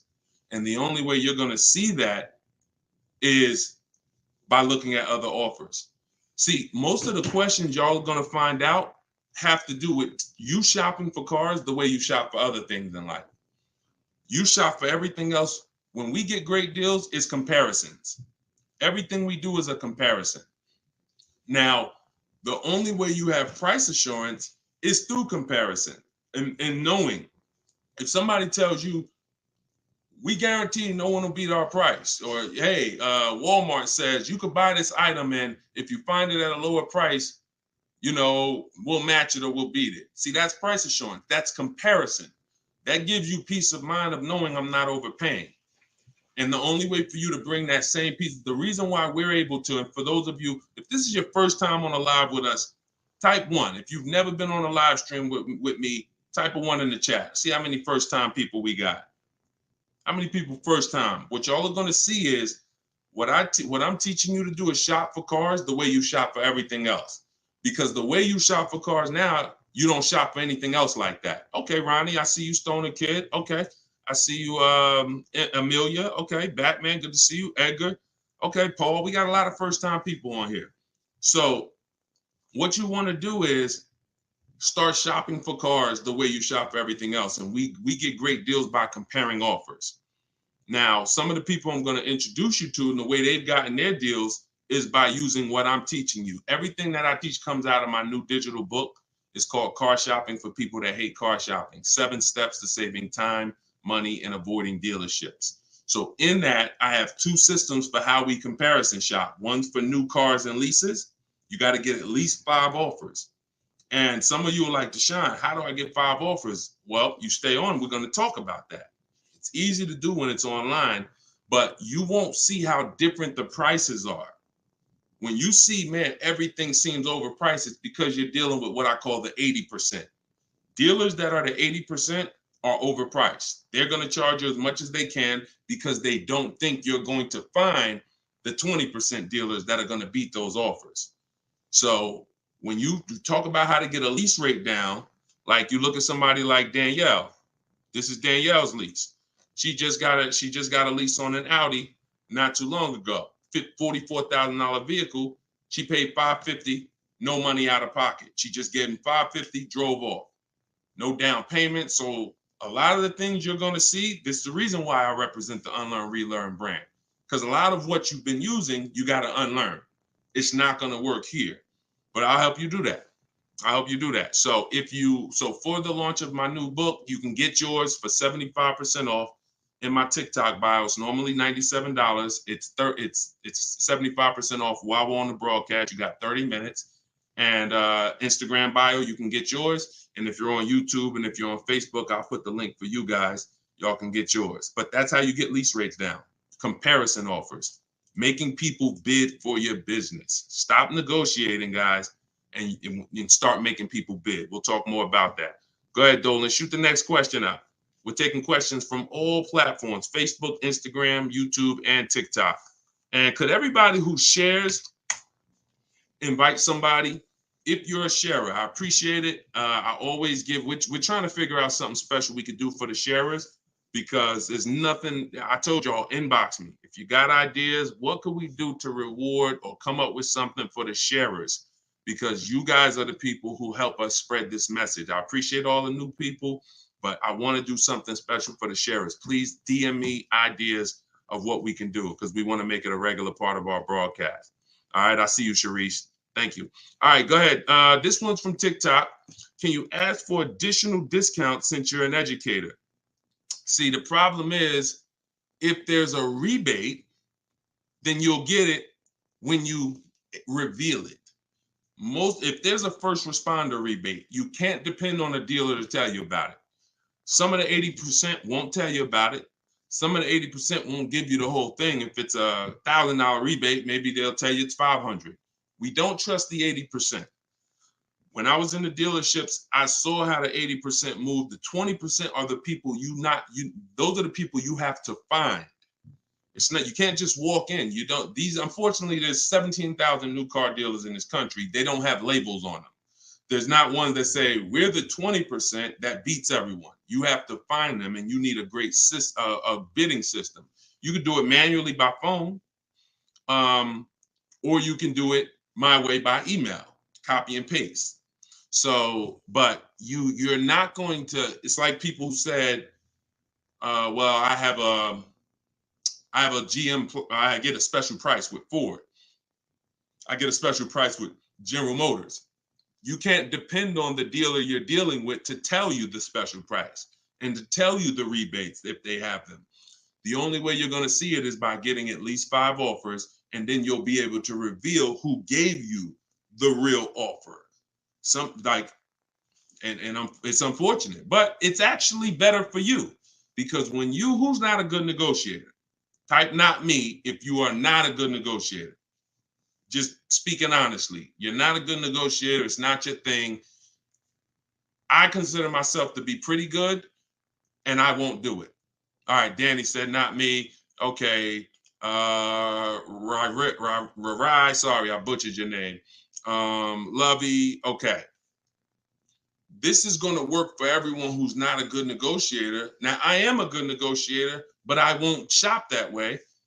I'm always going to get bids, because if you're negotiating with the 80%, they're so overpriced.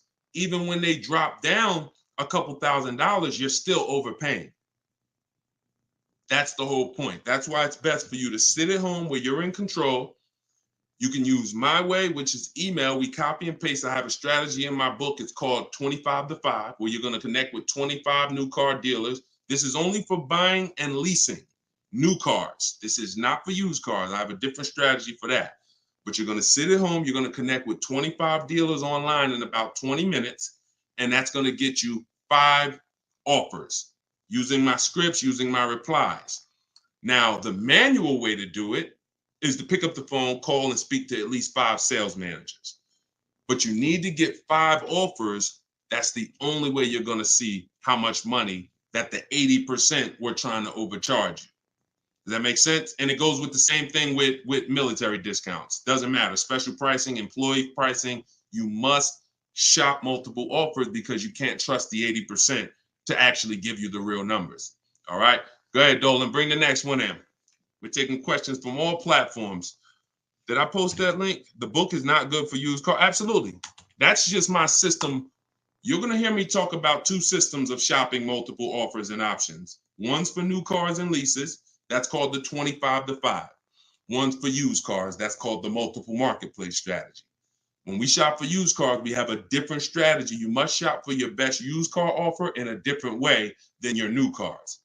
It's very different. They're both in my book. Y'all will hear me talk about them on my videos, on my social media videos if you've seen them, and you'll hear me talking about them on the live. 2 totally different shopping strategies based on your goal. All right, this one's from Instagram. When you walk into a dealership, the salesman comes at you right away. Can you tell him you're just looking for now, and I'll come get you when I see something? Of course you can. So using what I'm telling you, you should not spend more than 30 minutes in a car dealership ever. Tons of people that you'll see, the more you stick around this broadcast and the more you learn and the more you see our community over here. We've been doing this for 3 years, teaching the public. We've got 1,700 people we've worked with personally, a couple thousand books. People are using this stuff. It's not just the saving of money, it's time. You shouldn't be in a dealership if you're not there to test drive, or if you're not, see, we have something we call shopping, not buying. Very different. That's actually step 4 in my book. There's 7 steps. The last step is delivery. Step 4 is something I call shopping, not buying. You have to learn, if you're going to enjoy shopping and take control of your car deals the way I want you to, that when you are shopping, you are deciding what you want. That's shopping, deciding what you want. You can get your copy of the book in my TikTok bio. Everybody got 30 minutes to get it for 75% off. Somebody on TikTok said, how do I get the book? It's in my TikTok bio. If you're on Facebook or YouTube, you can scan the QR code, or you can go to deshonsbook.com. If you're on Instagram, you can go to my Instagram bio. It's normally $97, but it's part of our official launch. You can get yours for 75% off. So when you are there with a purpose, which means no one can actually talk you into something, because you're clear on what you're here for. I'm here to see what I like. I'm here to decide what I want. I got my kids with me. I'm here to see how this vehicle is it comfortable? This is only for new cars and leases. We don't test drive used cars until the end. That's a different thing. And I'm answering questions specifically. So when someone asks about a used car test drive, we'll talk about that. For those of you who are leasing and buying new cars, we are there to test drive and decide what we want. That is it. We do not talk numbers in the dealership. Listen, I want y'all to remember this. You will never, using what I'm telling you, you will never talk numbers in the dealership. If you are coming there to see a used car, the deal is made already before you get there. Your numbers, everything should be established online. That's the multiple marketplace. There's a very simple process that you can follow for shopping for used cars. By the time you walk in the dealer, who's ever had a dealership that they had to walk out of? If you've ever had a dealership where you had to walk out of, type me if you've ever walked out. Somebody wasted your time. Somebody tried to, whatever. You went there and you're like, man, I'm leaving. This isn't good. I'm glad you did that, but I want you to get to the point where no one can even waste your time. That's what I want you to get to, which means every time you walk in the dealership, for a used car, the deal is made. You're just there to test drive it, verify everything you did online. We'll talk about this. And then you're taking the car or you're locking up that deal, not taking it because, you're locking up the deal. Now, with a new car, you are there to test drive only. I'm deciding what I want. And here's look, you got to be able to ignore this. Let this stuff go. Hey, can I talk to you? Hey, let me just show you these numbers. Hey, we got some real good deals this month. Hey, you know what? Have you seen the specials? Hey, we got a special price. Hey, we're taking off Hey, we're paying over $2,000 for people's trading. Hey, we're buying old leases back. All of this stuff, it got to just be, that junk got to go using what I teach, because that stuff works for other people. It probably has worked on you in the past. Now, you're not going to let people throw you off this agenda anymore. You are literally there to shop, decide what you want, and when you take your card, take the salesperson's card. When you come home, if you like that vehicle, we will be purchasing it and getting multiple offers from home, never in the dealership.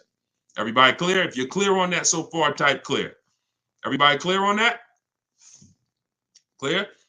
All right, I see you, Dave. Yep, I see you, Danny. All right, go ahead. This one's from Facebook. Carla said, my granddaughter purchased her first car in November 2023. She wanted to lease, but was told she was too young. She's 20. How can she transition from a current car note to a lease car when she turns 21 next year? Great question. Who has a car that they're thinking of replacing? You have a car now. You're thinking about replacing that car. Could be a lease, and you have to replace it. Could be a car you own. Could be a car you're financing. So the first step in my book, it's called 7 Steps to Saving Time, Money, and Avoiding Dealerships. Car shopping for people that hate car shopping. First step is the most important question. We must know whether we're going to lease or buy. You have to see that as the foundation of your car deals. You cannot get a great deal when you should have leased, but you bought. It is impossible. You can't get a great deal if you should have bought, but you leased. So that's the most important question. That's step 1. How many years are we keeping the car? Now, after that, here's what you do. You guys who have a car you have to replace, including this young lady, Carla, she asked, you must do an equity assessment. This is step 2. Equity assessment is going to tell you, can you get out of your car clean? Can you get out of your car break even? Can you get out of your car and there's equity there, which means you can put that equity in your pocket or into the next transaction? Or do you have negative equity if you have a loan? So the equity assessment is going to tell you. Now, here's how you do it. You're going to call your bank. If you have a paid off car, you do not need to do this step. You can skip this step. If you have a loan or a lease, you're going to call your bank. You're going to ask for the payoff. I see y'all running the likes up on TikTok too. I appreciate it. Can y'all keep tapping the screen? I appreciate y'all running those likes up. When you call, you're going to ask them for the payoff. The payoff is the amount you owe. Do not look at your contract. Do not look at anything. Call the bank or call the leasing company and say, what is my payoff? Now, if you're leasing, you're going to ask an additional question. Do I have a third-party restriction? Once you have those answers, you end the call. You are then going to go on to the websites that I'm about to mention. You're going to get 6 bids, 6 offers. My 2 favorite words when buying anything. And if you like to save money, these will become your 2 favorite words. Multiple offers. Multiple offers. I love those words. That's how you buy everything else. Multiple offers, multiple options. That's how we save the big money. So you're going to go to CarMax.com. This will take you about 20 minutes to do an equity assessment. You're going to go to Driveway.com. You're going to go to AutoNation, Sell My Car, Carvana, Kelly's Blue Book, Instant Cash Offer, and Car Guru, Sell My Car. As more people buy cars, we'll keep adding them to our list. Those people are in my book. That's who we get our equity assessment from, because here's what your car is worth, what people are willing to offer you cash for. What's the one word? Some of you have been, hold on, don't bring in the next question until I give you the road, because some of these I got to go a little deep on, Dolan. But you could queue them up. Just get them ready so that, you know, when I call them out, you got them ready. I know you're stacking them. When you look at, you know, getting 6 offers, what's the one word that we don't use anymore? Let's see if anybody was on here. Maybe you were on here for the last couple broadcasts, or a lot of you are new, so you may not know. What's the one word? Good to see you start back up. What's the word that we're not using anymore? And for the new people, you're about to learn. We don't use, let me see if anybody got it. I give it about 3-4 seconds. Okay, everybody's about to learn this for the first time. We don't use the word trade. You don't get maximum money trading anything. I know you've been taught that because dealers have actually taught you to give them multiple transactions in one. You buy your car from them, that's one transaction. You sell your car to them, that's another transaction. And if you get your loan from them, that's a third transaction. All of these are separate transactions. And how big is the money in them? I'll break it down to you like this. You can actually there are companies that only want to lend you money. They don't sell cars. That's how much money is in loans. There's companies and people who just want to buy your car. They don't want to sell your car. That's how much money is in buying cars. So somebody just said trading is convenient, though. If you want to conveniently lose $2,000 or $3,000 because you want to save 30 minutes, then be my guest. I'm talking to the people who are like, Deshone, that's not my thing. And I'm not talking about a private party sale. We're not talking about listing the car on Facebook. We're talking about going to people. All those companies I just named, they literally have a short inspection process and they cut you a check. I sold my lease to CarMax. They won the bid 2 years ago. I walked out with a check. I was there for 45 minutes. Then I brought my parents down because they won the bid for their Mazda. They taught you that, oh, anything else besides what we're telling you to do is going to be hard. You know, like, oh, you might as well just give us all the business because, you know, anything else is going to be just hard. Meanwhile, what you're putting yourself through is hard. So that's how you do the equity assessment. Now, if you do have a lease, when you go on those websites, there's a question there. It's going to say, is the car owned, financed, or leased? You want to put owned because you just want the true value. And when you put lease, it triggers something on their websites. Don't worry about that. If you don't have a third-party restriction, you can sell direct to anyone. If you have a third-party restriction, you're going to take those offers, and then we're going to call used car managers because the third-party restriction does not say you can't sell. It says you must sell to a brand of the same dealer, a dealer of the same brand. So if you have a Nissan, you must sell to a Nissan dealer. Here's what that doesn't mean. Go walk into one Nissan dealer. We get bids, we speak to at least 3 to 5 used car managers, we get bids. Are y'all starting to get the sense that everything we do is a bid? And the only way you're going to see how much money you've been losing by not getting multiple offers is to get multiple offers. Everyone I've been working with says, Deshone, there's no way that I would have known how much money was in these car transactions until I started getting multiple offers from home. We don't do this by getting in our car and driving from place to place. We do this by sitting at home and using what online. Shoot the next question in. All right. And we're taking questions from all 4 platforms. So just keep typing them. We'll get through as many as we can in the hour. Erica, this one's from YouTube. I purchased a used vehicle from the dealership, and 2 weeks later they called me and asked me to bring it back because the previous owner wanted it back. Can they do that? Mm, mm, that's a nightmare. Mm.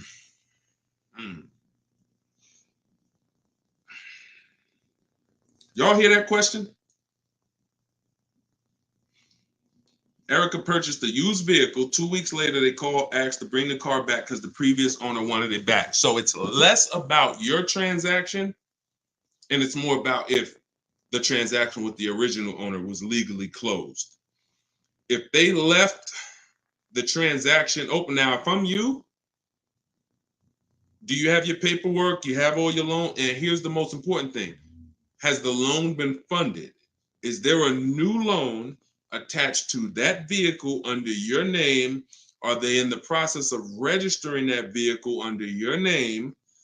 Now, here's where you could be dealing with the crap that the 80% of dealers who are scumbags. This is what they do sometimes. They'll take a car from a customer. They're waiting for the title. They technically don't have the legal right. They have the legal right to sell the car, but there's a loophole there probably because they haven't gotten the title from the owner. And if the owner comes in and says, you know what, I changed my mind, and the owner's holding the title. But what I would do if I'm you, somebody got to call me. I want to look at your paperwork. If you have a loan, Erica, whatever bank you're going through, I would call them, and I would call if the bank knows you and they've established an account number for you, and they're like, yes, Miss Maxwell, we know you, then I'm holding on to the car until somebody comes and pries it from my hands because I have a legal right to this car. There's a loan under my name. You have my money. You have started this process. If none of that's in place, then, and it sounds like, it sounds like you dealt with a scumbag dealership, but that's what I would do. I'm not just giving up the car because you said, oh, the owner wants it back. The old owner wants it. That's not my problem. You made a deal with me. I have paperwork that is binding, and you work that out with the owner. Because that happens sometimes. Dealers do some crappy stuff, or dealers don't cross their T's, dot their I's, and then and then the owner comes in, the original owner who traded the car. That ain't got nothing to do with who you sold that car to. That car is on the road, and there's a loan attached to it, or there's been cash paid for it. Now I'm holding on to this car until you legally show me that I need to release this car, and I might call a lawyer and see, can I get some damages out of this? Like, this is just, God, the 80%, we got to put them out of business. And the only way you get these wolves out of business, y'all, is you got to starve them. I'm telling you, the more people that shop online, when you learn how to shop online the right way, people like this won't be able to exist. But because most people are still going in the old way shopping, giving them a chance to do this, keep me posted, Erica. It sounds like it's a terrible situation, but please keep me posted on that. Go ahead, shoot the next one in, Dolan. This one's from TikTok. What's the best practice for buying a car after bankruptcy? If the bankruptcy's been discharged, start rebuilding your credit.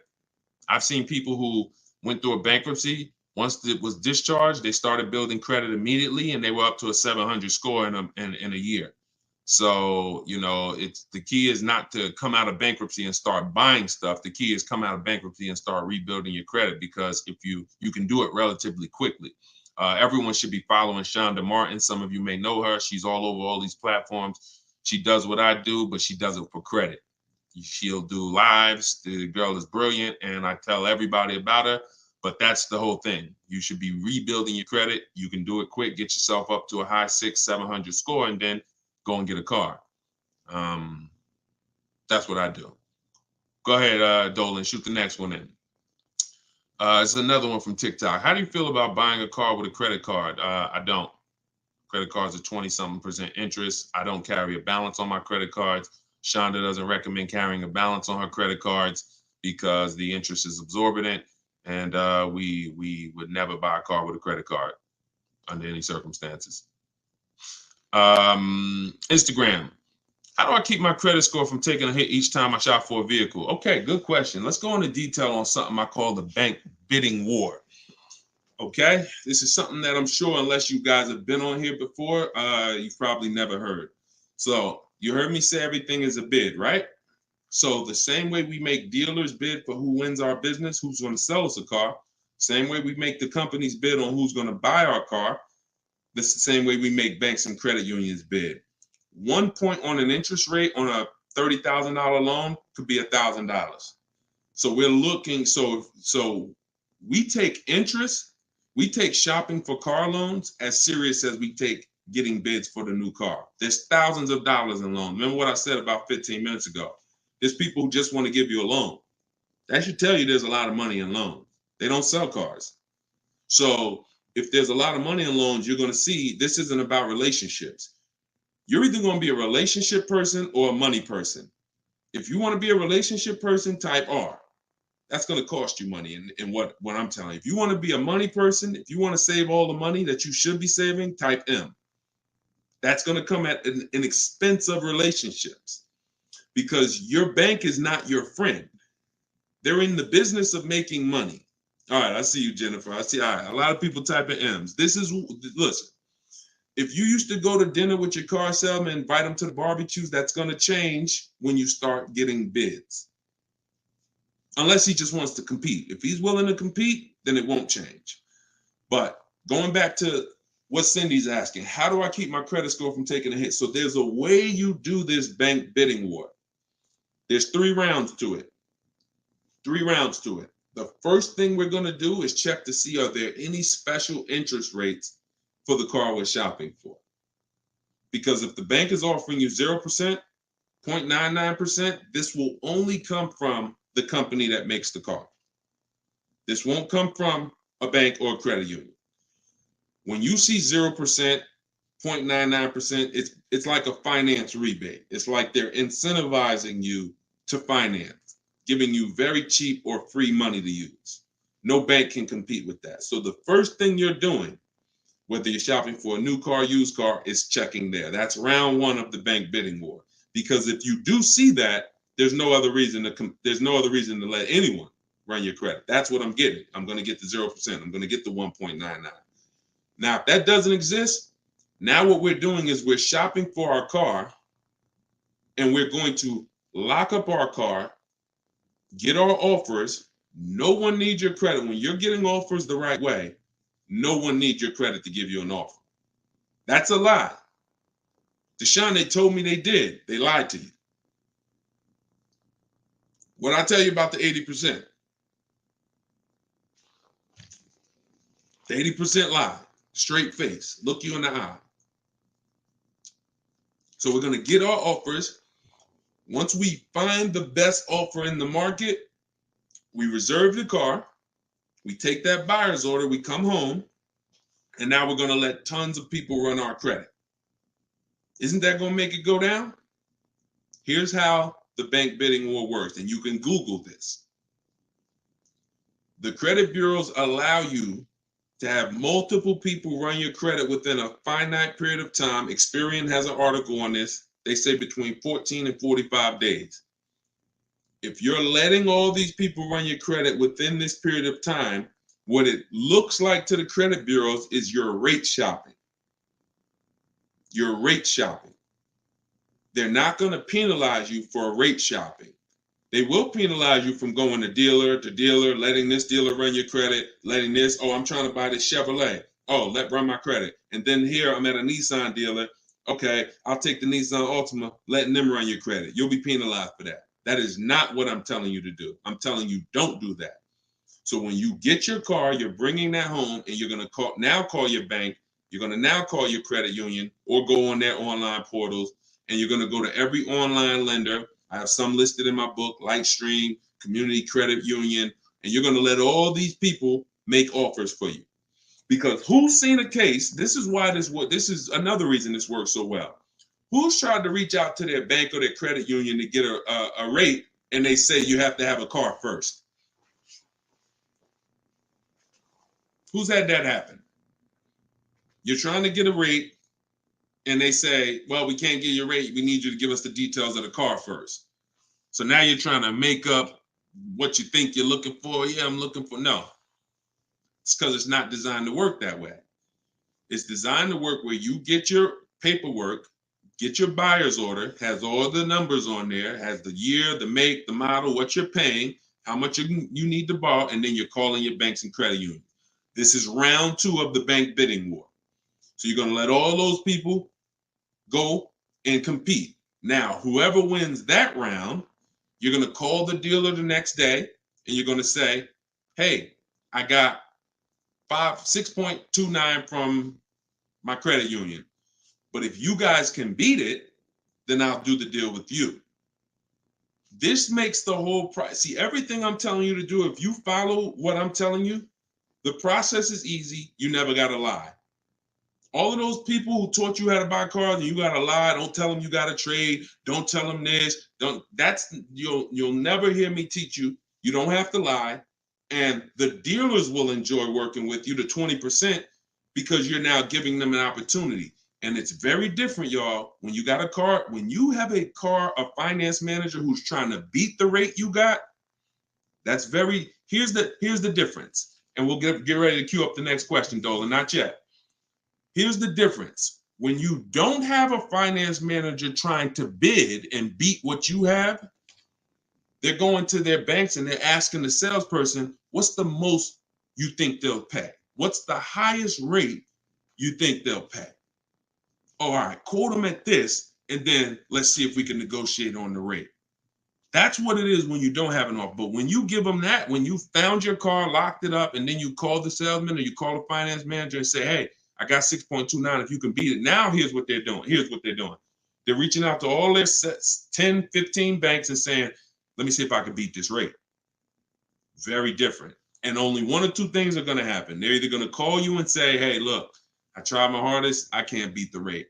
Thanks for the opportunity, but you got a great rate. In which case you have something that we want, which is who knows what we want. When it starts with a P, this is when we guarantee we paid the best price for everything. Who remembers? Well, I can't say who remembers because we get new people on this broadcast every day. I swear. All right. Price assurance. So when y'all hear me say price assurance, what that means is you don't drive off anymore hoping you got a good price. Talking to your spouse, hey, you think we could have did better? You think this interest rate was too high? Could we have got a better interest rate? No. Price assurance means you guarantee you couldn't have paid a lower price for the car. Nobody could have paid because you got bids. Nobody could have gave me a lower interest rate because I got bids. Nobody could have gave me more for my old car because I got bids. That's the only way we get price assurance. And all of this is done while you sit at home. So this is in my book, Car Shopping for People That Hate Car Shopping, 7 Steps to Saving Time, Money, and Avoiding Dealerships. If you want everything I teach in one spot, it's there. You can get your copy for 75% off. It's normally $97. And you can go to my TikTok bio. It'll be in your inbox in literally 5 minutes. The reason it's a digital book too is because things change. Vroom just went out of business a couple months ago. They used to be one of the people who competed for our business. If you guys had, your book and you had bought it and then it was a print book, because some people say, Deshone, is it in print? This is the reason, one of the reasons why it's not. If Vroom is in that print book, what happens? Now I got to jump on live and say, hey guys, volume 2 of my book is out because things have changed. Get your volume 2. I don't want to do that. You get this one time, and then I update it when Vroom went out of business. I updated the master file. Everybody who opened their book, no matter what, it was relevant. And that's one of the biggest reasons why it's a digital book. So you can grab your copy for 75% off, but you got 30 minutes. Once the timer is 0, it goes back up to 97. In my Instagram bio, in my TikTok bio, or you guys can, I'll put the link right here for you guys on YouTube and Facebook.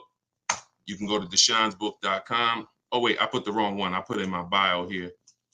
All right, Dolan, you can queue up the next question. Keep typing your questions, y'all. We got some more time. We're going to try to get through as many as possible. And we're pulling them from all platforms. We're on Instagram, we're on TikTok, we're on Facebook, and we're on YouTube. So we're pulling questions from all platforms. This one's from TikTok. Can you use the equity in your lease towards the purchase of a used vehicle? Most certainly, Eddie, the equity is yours.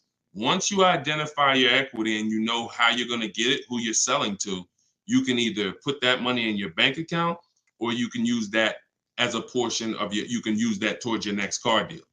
That's your money. Your money. Go ahead, next one. This is another one from TikTok. I need a bit of advice. My son totaled his car. It was a loan Honda. Should I lease or buy this time around? I'm looking into maybe lease an electric vehicle, but I never have leased a vehicle. Okay, it's a very good question. Should I lease or buy? Let me show you. Some of you, let me show you this. Let me ask a very important question. In my book, this is called Step One. Whenever you hear me say the most important question, this is what I mean. It's the first thing you do. When you want to buy a car, when you like, hey, I'm thinking about a car, this is the first question you ask yourself, and it's the most important question. How many years are you keeping the next car? Come on in, and everybody type your comments. Keep that question up, Dolan. Everyone who's car shopping and who will be soon, how many years are you keeping the next car? Lula, if you just jumped on, I don't come to dealerships because we shop online. So there's no way for me to come to a dealership with you. If you stick around, you'll learn how we shop. There's no reason for you to need somebody with you when you're in your house making car deals. Everybody answer. Everyone who shop, I want you to actually think about this. How many years are you keeping the next car? We're answering that question, Rob. Just tap into the broadcast and what I'm answering before you, because we're literally answering the question someone just asked, should you lease or buy? And the more you stay on the broadcast, because many of you are in the same situation, the more you're going to see someone's going to ask the same question as you. So just listen, and then, most times your question's going to be answered. All right. If it's electric, 3 years. Buying all cash. How many years are you keeping the next car? I got to just pay attention to the people that are listening. I'm sorry. All right. Hyla, I see 3 to 4. Vivian, I see 3 years. All right. 6 years. Okay. 3. Okay. 8 years. Okay. So the first question you're asking yourself, should I lease or buy? You're going to replace that question with how many years am I keeping the car? Now, if the answer is 8 or more, then you should buy. I'm going to tell you why. This has nothing to do with how you're paying for the car. A lot of you may get attached to, if I'm paying cash, does that change anything? If I'm getting, it doesn't, because the expense that you need to avoid that's losing you the most money is what I call the unseen expense. It's depreciation. So let me break this down for you very quickly. If you have a $35,000 car, you buy it today, what is that car worth a year from now? Even if you don't drive it, you got a $35,000 car outside in your driveway right now, brand new car. What is it worth a year from now? You didn't drive it 1 mile. Is it worth 35? Is it worth 35? No. Let's go deeper on depreciation, because now we're starting to see with that first question. I'm going to ask you some more. You have to see this is the unseen expense. You buy a car today for 35, you take it back to the dealer in 3 days. Is it worth 35? No. So what does that tell you? There's some expense there, whether you buy or lease. Many of you have been taught, I could just buy a car because I could drive as much as I want. Let's throw another one in there. You buy a car today for 35, you put 30,000 miles on it. Isn't it worth much less a year from now? So this is the unseen expense, and this is how it's working against you. You got to look at depreciation like this. See this curve? This is where you are the day you buy the car. This is what you pay for it. This is how it's dropping over 5-6 years. So now the beautiful thing is long-term owners who has a car outside that they've had for more than 8 years. Type me.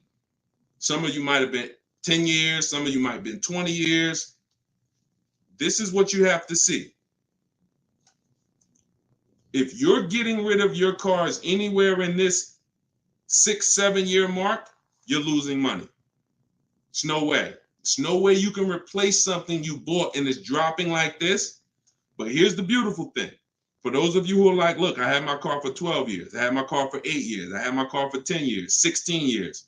This is where you're at. That's how your car is losing value. See, the car you have that you've had outside for 10 years, what it's worth today, a year from now, isn't it going to be worth about the same thing? Right? Talking to you long-term owners who keep your cars, you're winning. See, because you've reached the reward. You've reached the reward for buying. The reward for buying is to get to the stage where your car a year from now is going to be worth about the same of what it's worth now. Now, that's when you should be buying. If your goal isn't to get to that level, you should not be buying. You should be shopping for lease deals. Because there's only 2 ways to beat depreciation. What I just said, and some of you might be saying, Deshone, I can't, I'm not keeping a car that long. You should not be buying cars. You're not getting to that level. You're not getting to the winning. The winning is that. Got a car outside, paid off, barely losing value. It was worth $9,500 last year. It's worth $9,000 this year. That's the reward. Now, for those of you on the other side, if you're on the other side, you should be leasing. And I'm going to show you how drastic it is of a difference when you should be leasing, but you're buying. I'm going to show you that there's no way for you to get a great deal if you are buying when you should be leasing. Look at somebody like, let's pull up, we talked about Danielle earlier. Look at Tope. Tope got a BMW, $54,000 vehicle. Now, some of you know, every $5,000 on the price of a car is how much per month? Every $5,000 on the price of a car is how much per month? It's not 7 years, so it's always 8 years. See, in my book, it's something called the 8-year rule. If you're not keeping your car 8 years, you should not be buying. Okay, good. I see a lot of you are tapped in. Every $5,000 is $100 a month. So when you're looking at a $50,000 car, you should be thinking that's $1,000 a month payment. What about the down payment? Forget about the down payments. Down payments have nothing to do with the deal. We are just talking about boundaries. When we look at a $50,000 car, $1,000 a month, 5-year loan. $20,000 car, $400 a month, 5-year loan. Every $5,000 is about $100 a month. Now let's look at Tope's deal. Tope got a $54,000 BMW. She's paying $756 a month. I'm going to prove to you right now that if you should be leasing because you're a short-term person, you are not keeping your next car 8 years. You're not keeping your previous cars 8 years, yet you bought them. I'm going to show you how much money you've lost listening to people that told you shouldn't be leasing. And we're going to correct that. So Tope got a deal, shopping multiple offers the way I teach. She got multiple offers. She got $690 a month. That's a 1.26% lease. $690 on a $54,000 vehicle. So let's say we're going to break down real quick 3 different ways to get this vehicle right here that she got. One is the way she got it, leasing, because she's a short-term person. Now let's say somebody says, Deshone, I'm going to buy that car. That person buys that car. Let's say they get an incredible price and they save $10,000 off a brand new BMW. Okay? I want to show you that even with extreme cases of big money, I could teach you how to get the best price on the car, but it's not going to change. If your deal is on the wrong foundation, you can't get a great deal. So let's say somebody walks in right after Tope. They look at her car, they see her driving off, and they're like, man, I want that same car. All right. And they end up saving 10 grand. So they buy it for $45,000. Taxes, fees, probably put them up around 48. Every $5,000 we said is $100 a month. $48,000, that's a $950 payment, y'all. 5-year loan. No money down, because Tope put no money down. So we're comparing putting no money into these deals. When you start putting no money into the deals and looking at them, you're going to clearly understand them. Sometimes people use down payment money to confuse you. $690 a month she's paying, they're driving off paying $950. No way. Now a third person comes in. Man, I see those two people just drove off. You got that car used though? Can I get a used one? I don't want to buy a new one. I don't want to get a new one. I know that's going to be expensive. What do you think a brand new vehicle that was $54,000 brand new? What's a good price of that vehicle used, y'all? What's a good price used?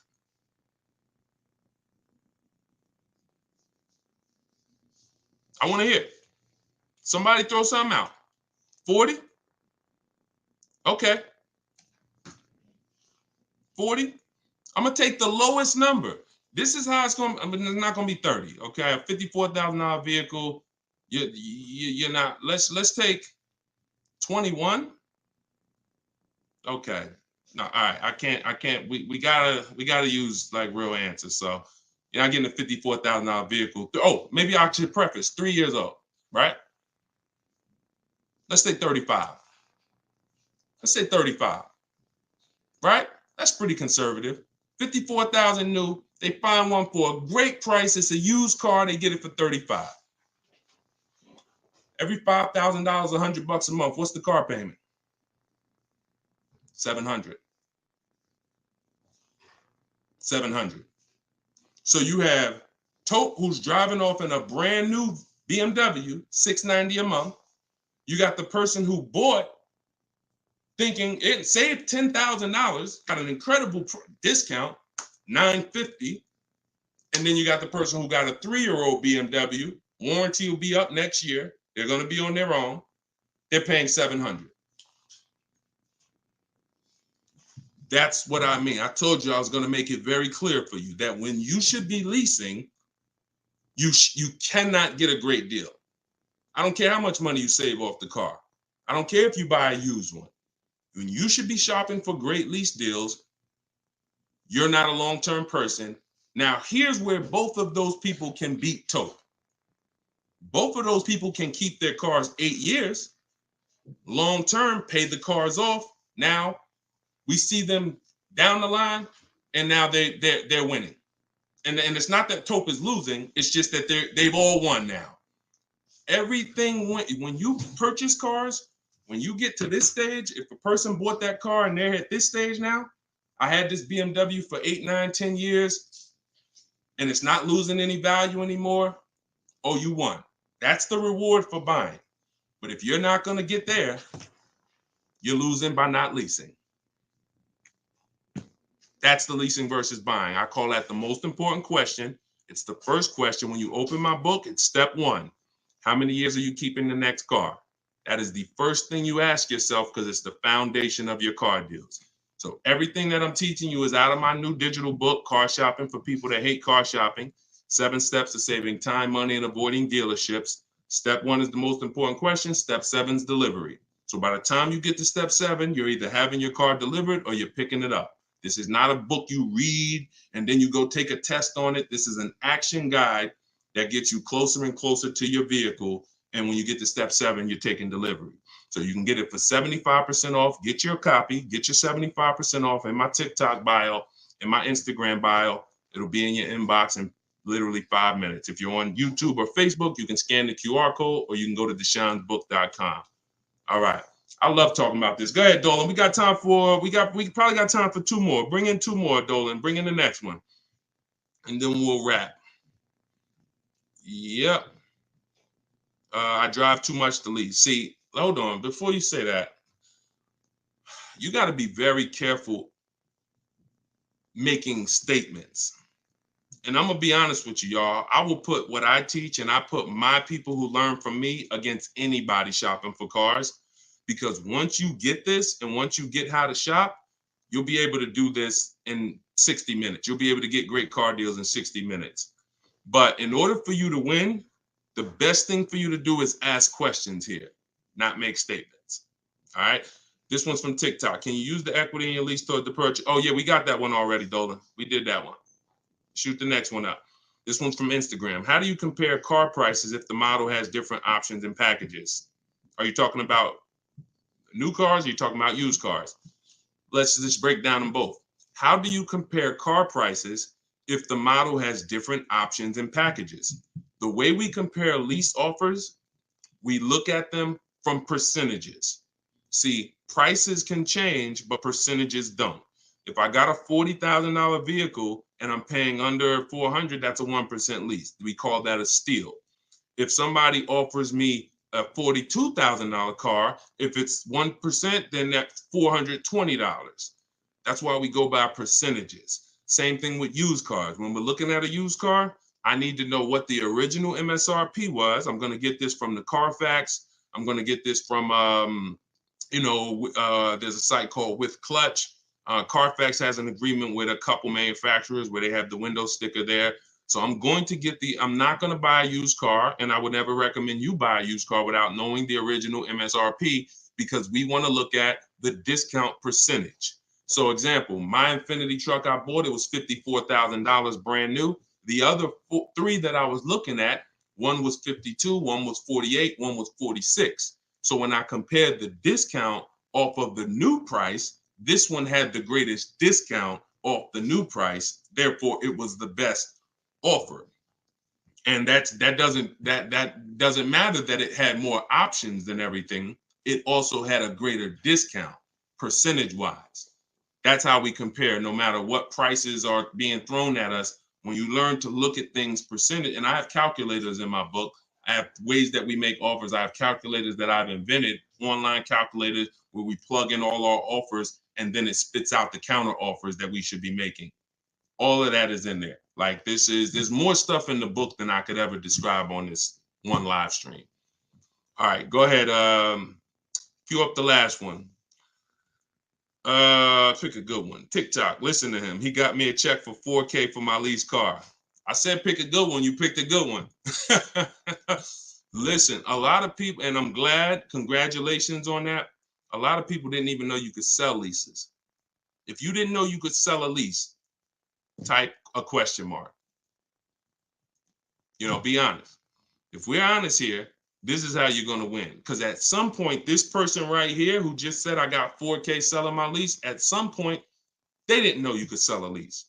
But once they discovered it, they're like, okay, I'm going to tap in. I'm going to follow what he says. And that part of their transaction's 4,000 richer. Forget what they bought. Forget how much they got off the car. Just that part is 4K. So all of you who said I didn't know you could sell a lease, think of how much money you have left on the table returning leases to dealerships without doing an equity assessment. So we must do it. So I'm very big on getting this information out. Y'all can get it any way you want. You can go through all my social media videos. As you can see, those videos are made for different types of people. Some of you are high mileage drivers. Some of you are, going to be leasing. Some of you have negative equity. Some of you are going to be purchasing new. Some of you are going to be purchasing used. Some of you are going to be paying cash. So you can go through the social media videos and piece the ones together that's for you. You can also hop on these live streams, piece the information together for you, or you can go and grab your copy of my new book, Car Shopping for People That Hate Car Shopping, 7 Steps to Saving Time, Money, and Avoiding Dealerships, and you can just have the whole playbook. And the playbook is in there for everything. So if you're leasing now, it's in there. If you're going to be getting your spouse a car, it's in there.